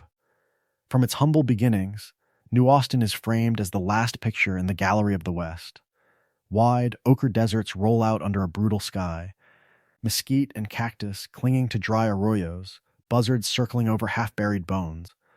Dusty border towns with adobe walls and cracked wooden porches echo northern Mexico, while spread-out ranches, windmills, and barbed wire fences recall Texas and the arid Southwest around 1900. It is a composite landscape, a story of many frontiers stitched into one. In the truest sense, the living embodiment of the West as legend remembers it. Yet look closer, and the illusion begins to fray. The population is sparse, yes, and the heat can kill a rider faster than any bullet, but telegraph poles march across the horizon, and thin lines of railroad track bind the territory to distant cities. The old ways were dying even here. Ranching empires carve up the open range, turning what once felt endless into property, profit, and paperwork. The desert looks empty, but it is already spoken for. That tension between space and control gives New Austin its power in the epilogue. On one hand, it feels like a return to the very beginning of the Western dream, a man, a horse, and a horizon with no one to answer to. On the other, it is haunted ground. The player knows this land from the first Red Dead Redemption, knows that these mesas and canyons are not untouched, but already soaked in the memory of outlaws hunted down in the name of progress. John's ride west is framed as escape, as a last attempt to outrun both the government and the ghosts of Beaver Hollow. He builds a ranch, tends to Abigail and Jack, tries to trade robbery for respectability, but the world was changing, and New Austin has already been folded into that new world. Government agents cross its borders at will, railroads bring lawmen and capital, and even the most isolated homestead lies within reach of a telegram and a rifle. How far can an outlaw ride before the past catches up? In that question, New Austin becomes more than a backdrop. It is a chapter in a much longer, messier story, a story of loyalty and betrayal, of dreams and delusions, of a frontier that ended not with one final gunfight, but with a slow, relentless tightening of fences and laws. Every canyon, every ranch, every border town in RDR2 carries that same weight. And as the camera lingers on New Austin's burning sunsets, the next chapter will prove just how little distance there is between a new beginning and an old ending. The game's map is not just scenery. It is a story of a continent being squeezed into 5 regions, a whole closing frontier folded down into something the gang can ride across in a single desperate year. From its humble beginnings in the snow at Coulter to the burning horizon of New Austin, the land itself traces the same arc as Dutch's philosophy, from boundless promise to narrowing escape routes. From the very beginning, Ambarino stands as the edge of the known world, a frozen crown of the northern Rockies and High Plains. Its blizzards, sheer cliffs, and sparse game echo Montana and Wyoming in the 1890s, where ranchers, miners, and railroad men pushed into territory that had only recently been wrestled from native nations. It is beautiful, lethal, and empty of permanent towns, the living embodiment of the mythic wilderness Dutch keeps talking about long after it has vanished elsewhere. Ride south and the land softens into New Hanover, a compression of the Great Plains and the Midwestern Rail Belt. Valentine's muddy Main Street, the endless herds, and the tracks cutting straight through the heartland evoke Kansas, Nebraska, and the Dakotas as they were being carved up by cattle barons and railroad companies. Annesburg, clinging to its cliffside mine, channels the coal towns of Pennsylvania and West Virginia, where Black Lungs and Company Scrip bought progress for distant investors. This is where industry first bites into the gang's world, where freedom starts to come with a timetable and a ticket. Further down, Lemoyne distills the Deep South and the Mississippi Delta into one haunted, decaying province. The Braithwaite and Gray plantations recall Louisiana and Mississippi aristocracies still drunk on a past built on slavery, clinging to power through Jim Crow and private gunmen. Saint Denis fuses New Orleans with Gilded Age New York and Chicago, electric streetlights, segregated streetcars, choking smog over the docks. Here, civilization is not a distant threat. It is already in control, and the gang's idealistic talk of rebellion sounds small beneath the factory whistles. To the west, West Elizabeth bridges worlds. The cattle country around Blackwater hints at Texas and Oklahoma, while the forests and peaks of Big Valley and Tall Trees echo Colorado and the early national parks of Wyoming. Strawberry, that tidy mountain resort, feels in the truest sense like a progressive tourism town, selling clean air and scenery while the old ways were dying just over the ridge. It is the frontier packaged and domesticated, wilderness with a mayor and a dress code. Finally, New Austin compresses the arid Southwest and the borderlands into one harsh, unforgiving basin. Its mesas and deserts evoke Texas, New Mexico, and northern Mexico, where rangers, revolutionaries, and bandits collided. By the time John reaches it, barbed wire, forts, and railroad bridges show that even this last refuge for an outlaw is already spoken for. All of this geographic compression lets a single continuous ride track decades of American expansion, industrialization, and displacement. The gang's journey from snow to swamp to desert mirrors a nation closing its own escape routes, leaving every lost soul with fewer places to run. And as the next chapter follows the gang camp by camp, that shrinking map will become a noose. If the shrinking wilderness is the noose, then Saint Denis is the knot. It is the place where every wandering trail, every fading dream of freedom, tightens into something hard, unforgiving, and utterly modern. From its humble beginnings as a swamp port on the Bayou Noir, Saint Denis has swollen into the living embodiment of the new American century. French balconies crowd above cobblestone streets, echoing New Orleans' view car, while steel bridges, electric street lamps, and rattling streetcars pull the city toward New York and Chicago. Smokestacks loom over church spires, tenements lean against townhouses. It is, in the truest sense, a composite city, stitched together from every Gilded Age metropolis that promised progress and delivered profit. Every alley and avenue tells a story of transition. Horses still clatter over the stones, but they share the road with streetcars and early automobiles. The docks bristle with cranes, warehouses, and steamships, feeding a hungry industrial world that no longer depends on the pace of a wagon. Immigrants crowd the markets, speaking a dozen languages, hauling crates, cleaning streets, and living 3 families to a room. This is not the open range the gang understands. It is an economy built on timetables, ledgers, and corporate seals. The world was changing, and the old ways were dying. The city's layout makes that change feel suffocating. Cramped alleys funnel Arthur past overflowing gutters and laundry lines, while factory smoke turns the sky into a permanent dusk. Even the soundscape is different. The constant hiss of steam, the clank of rail lines, the murmur of crowds that never fully sleep. In Valentine or Rhodes, a gunshot can silence a town.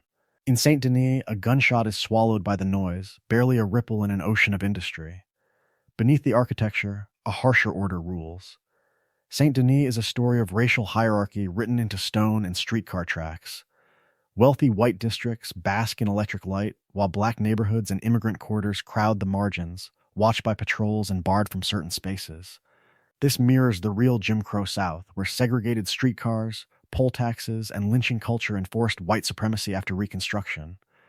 The law here is not just a sheriff with a badge. It is a system, a philosophy, a quiet threat that hangs over every corner. For an outlaw family built on Dutch's rhetoric of freedom and resistance, this city is poison. Their code of honor means nothing to bankers behind frosted glass, or to Pinkertons armed with telegraphs, records, and warrants. Dutch tries to bend Saint Denis to his will with a grand bank robbery, but the result is Hosea and Lenny dead on the cobblestones and the gang scattered.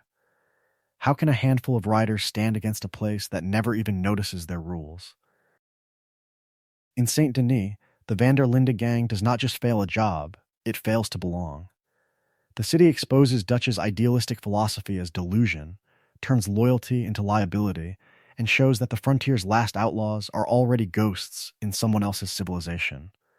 From this point on, every camp, every plan, will feel the gravity of that steel giant pulling the story toward its end. If Saint Denis is the steel giant that exposes the gang's illusions, then Valentine, Rhodes, and Strawberry are the 3 faces of the frontier the world was leaving behind. Together they form a triptych of the dying West, a rough cattle town, a haunted plantation village, and a would-be modern resort, each telling a story of how different communities tried, and failed, to outrun history. Valentine is the frontier fantasy in the truest sense, but seen from the ground up rather than the dime novel cover. Muddy streets swallow boots and wagon wheels, cattle manure mixes with spilled whiskey, and the railroad cuts right past the saloons that keep the whole place spinning. From its humble beginnings as a whistle stop and cattle shipping hub, it became the living embodiment of a boomtown, ranchers, drovers, gamblers, prostitutes, and drifters all chasing a fast dollar and a faster escape. The philosophy here is simple and brutal. Men drink, fight, and die under the hooves of passing horses while the train keeps running on schedule. Progress does not arrive with speeches, it arrives as timetables and freight manifests. Rhodes, by contrast, is quieter on the surface, but far more poisoned underneath. Its whitewashed storefronts and genteel porches pretend at respectability, yet the town is ringed by decaying Braithwaite and Gray estates, monuments to a slave-owning past that never truly ended. This is a story of loyalty and betrayal, of dreams and delusions, of a defeated South that refuses to admit it lost. The Civil War is over, but the old ways were dying slowly here. rotting into moonshine, racial terror, and family feuds. The Braithwaite-Gray conflict echoes real post-war planter rivalries and blood feuds, where honor is just another word for generational violence. In Rhodes, modernization means rail depots and tobacco contracts built on the same old hierarchies. Then there is Strawberry, perched in the mountains, trying desperately to be something new. Once a logging camp, it now markets itself as a clean, healthy resort town, a retreat for Eastern tourists who want wilderness with proper boardwalks and civic pride. Its mayor talks about conservation, order, and respectability, echoing real Western boosters who saw tourism and managed nature as the future. Wooden walkways keep visitors' boots out of the mud that defines Valentine. Decorative bridges and tidy storefronts promise that this corner of civilization can be curated, improved, controlled. But can it? The Van der Linde gang's passage through these towns exposes the cracks in each facade. In Valentine, a single bar fight spirals into chaos, revealing that beneath the commerce, the town accepts violence as routine, almost necessary. In Rhodes, the gang slips into the Braithwaite-Gray feud and turns simmering resentment into open slaughter, proving that denial of the past only postpones its blood price. In Strawberry, the kidnapping of its respectable prisoner and the humiliation of its mayor show how fragile that polished image really is. Rowdy fatalism, genteel denial, optimistic reinvention, three different answers to the same problem. Civilization is coming, but on whose terms? The next places the gang visits will push that question even further, into coal dust, company scrip, and the last, bitter edges of freedom. Those coal towns and river hamlets are not just background dressing, they are the prosecution's evidence. If Saint Denis is the polished mask of progress, Annesburg and Van Horn are the bruises underneath, the places that show what civilization really costs when the lights of the city burn all night. Annesburg is, in the truest sense, a company town. From its humble beginnings as a remote mining camp on the Lanahetchee, it has become a grim machine for turning men into coal dust and profit. The air is permanently gray, the river choked with runoff, the houses stacked on the hillside like coffins waiting to be used. Miners descend into dangerous shafts for starvation wages, paid not in real money, but in company scrip, a closed loop that forces every family to buy food, tools, and even medicine from the same people who own their labor. It is a story of freedom promised, debt delivered, and generations trapped underground.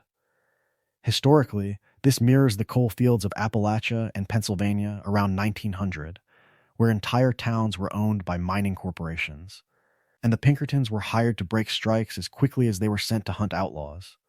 Children in Annesburg cough through their childhoods, widows stare at the pithead, wondering if the man who went down will come back up. What kind of frontier is that? Not open range and opportunity, but a narrow shaft, a ledger book, and a grave. Downriver, Van Horn represents the other end of the industrial story, not ascent, but decay. Once, it hints at being a rough and tumble edge port, a place where riverboats stopped, cargo changed hands, and smugglers thrived in the gaps between law and distance. Now the railroads have stolen its future. The main street is half rotten. The dockside bars full of drifters, and the occasional lost soul who missed the last train to Saint Denis. Even its law is threadbare, a single nervous constable in a town that has already given up on redemption. Together, these places are bound by iron. The railroad that threads through New Hanover and Lemoyne is the living embodiment of American expansion, more powerful than any single gun in the game. Those trains do not just move people, they move capital, law, and surveillance. They bring Pinkertons, telegraphs, and federal warrants into every valley. The old ways were dying the moment the first locomotive whistle echoed off the cliffs. For the Van der Linde gang, this new order turns crime itself into an anachronism. Robbing a train or a payroll is no longer a blow against a greedy rancher or a corrupt marshal. It is an attack on distant corporations, faceless investors, and a legal system designed to protect property over people. Dutch talks about striking back at a rigged world, but every heist only tightens the net, drawing more agents, more rail cars, more armed guards. How do outlaws fight an enemy that exists in contracts and boardrooms, not in saloons and sheriff's offices? Their train robberies, their doomed schemes with Cornwall, their desperate raids around Annesburg are not just bad luck, they are symptoms of a world that has already decided their fate. The frontier has moved from open plains to balanced sheets, and the gang's dreams cannot follow it there. The next places they touch will make that even clearer, where the land itself is fenced, surveyed, and bought up, and where the last illusions of escape finally die. The illusion of the West has always been simple. Endless horizons, clean gunfights at noon, noble outlaws standing against faceless bankers, with clear-cut heroes and villains, and a land just waiting to be claimed. It is a story of freedom without consequence, of opportunity without a ledger book. From its humble beginnings, that legend was already a lie, and Red Dead Redemption 2 makes sure every place the gang touches whispers the truth. Valentine sells the dream first, a muddy main street, open pastures, cattle money flowing through saloons and stables. It feels loose, rowdy, almost innocent. Yet even there, the railroad cuts the valley, the auction yard sets prices, and the sheriff answers not to frontier honor but to whoever owns the deeds. Ride south to Rhodes and the mask slips further. The town presents itself as a sleepy remnant of the old plantation order, but behind the polite storefronts, the Braithwaite and Gray estates rot on stolen land. The myth says the West was a blank canvas.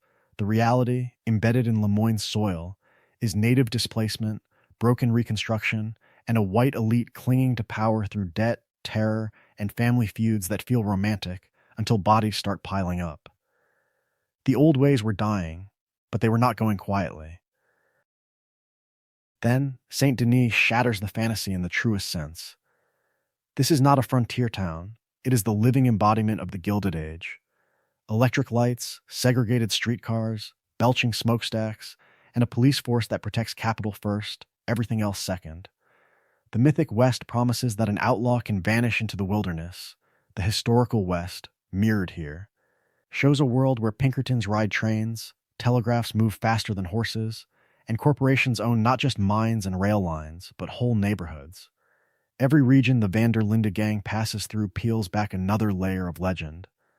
The Wapiti Reservation exposes treaties signed and discarded, a nation forced into the margins so that oil fields and railroads can march forward. Annesburg reveals wage slavery in its purest form, men and children coughing their lungs out in coal dust so distant investors can grow rich. Even Strawberry, with its progressive mayor and mountain charm, hints at a new kind of control, where civilization arrives dressed as reform while still serving the same interests. Dutch's philosophy claims the West was once free and has simply been stolen by civilization. The game quietly argues something harsher. It was never free at all, only controlled by different hands. Outlaws, planters, industrialists, and politicians are all fighting over the same fenced, surveyed, and titled ground. So where does that leave a lost soul like Arthur, or a man chasing delusions of grandeur like Dutch, when the map is already spoken for?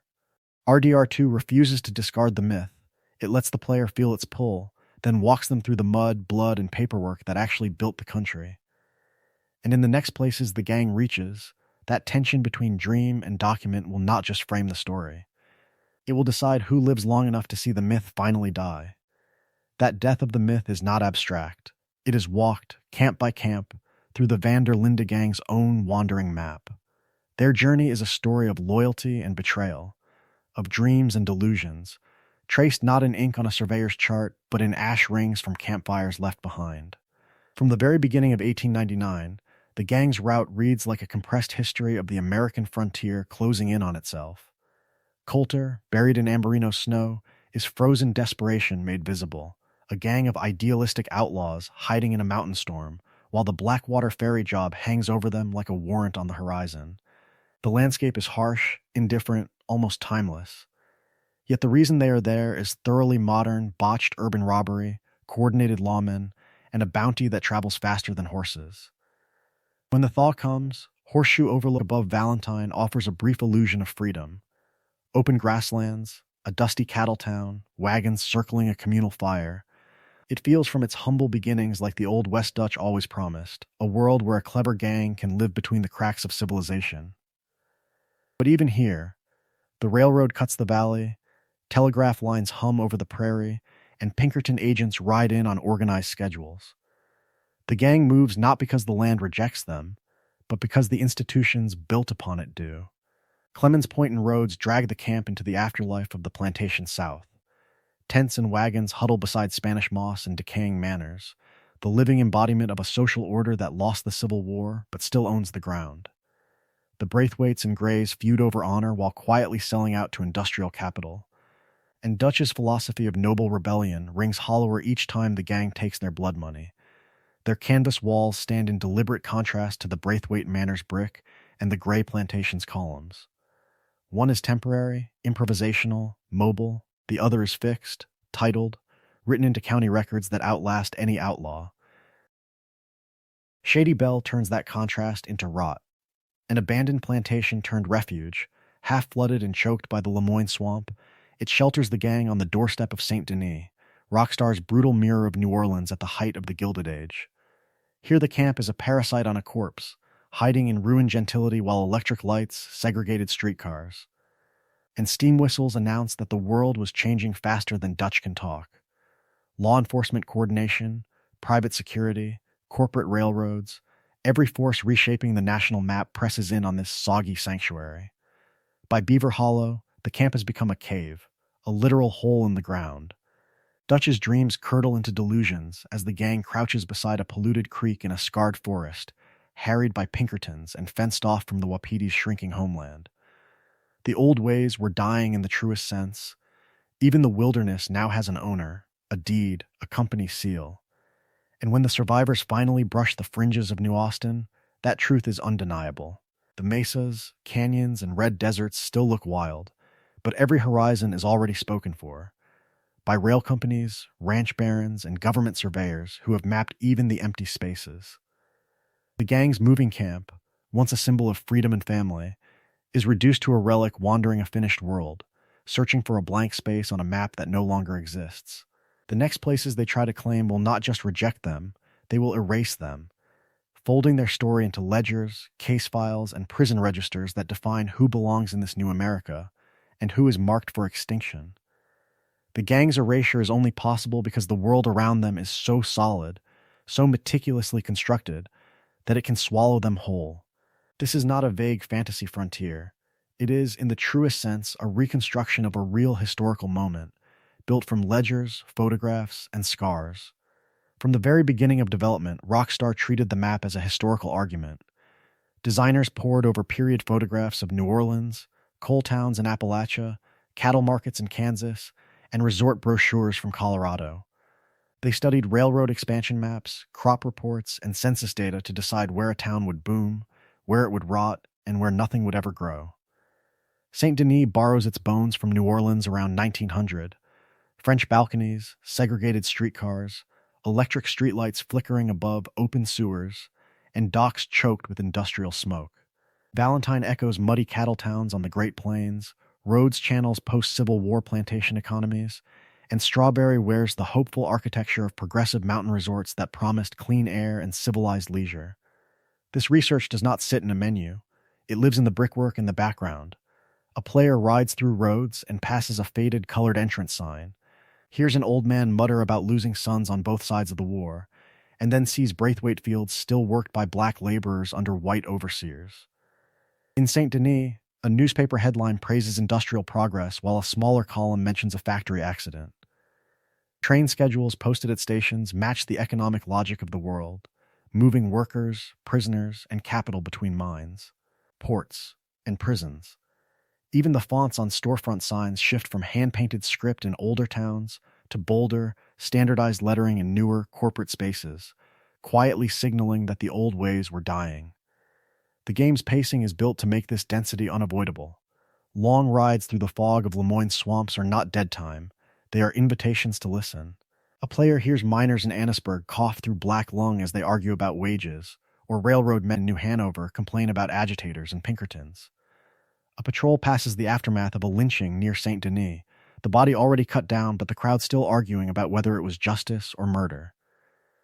Who needs a cutscene when the road itself tells a story of freedom, civilization, and betrayal?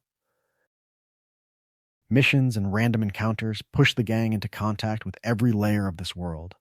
A botched robbery on a train full of oil company bonds, a tense conversation with a Wapiti elder displaced to barren land, a quiet moment on a bluff watching Saint Denis glow with electric light. Each scene reinforces that the world was changing, and not in their favor. Even comic moments carry irony.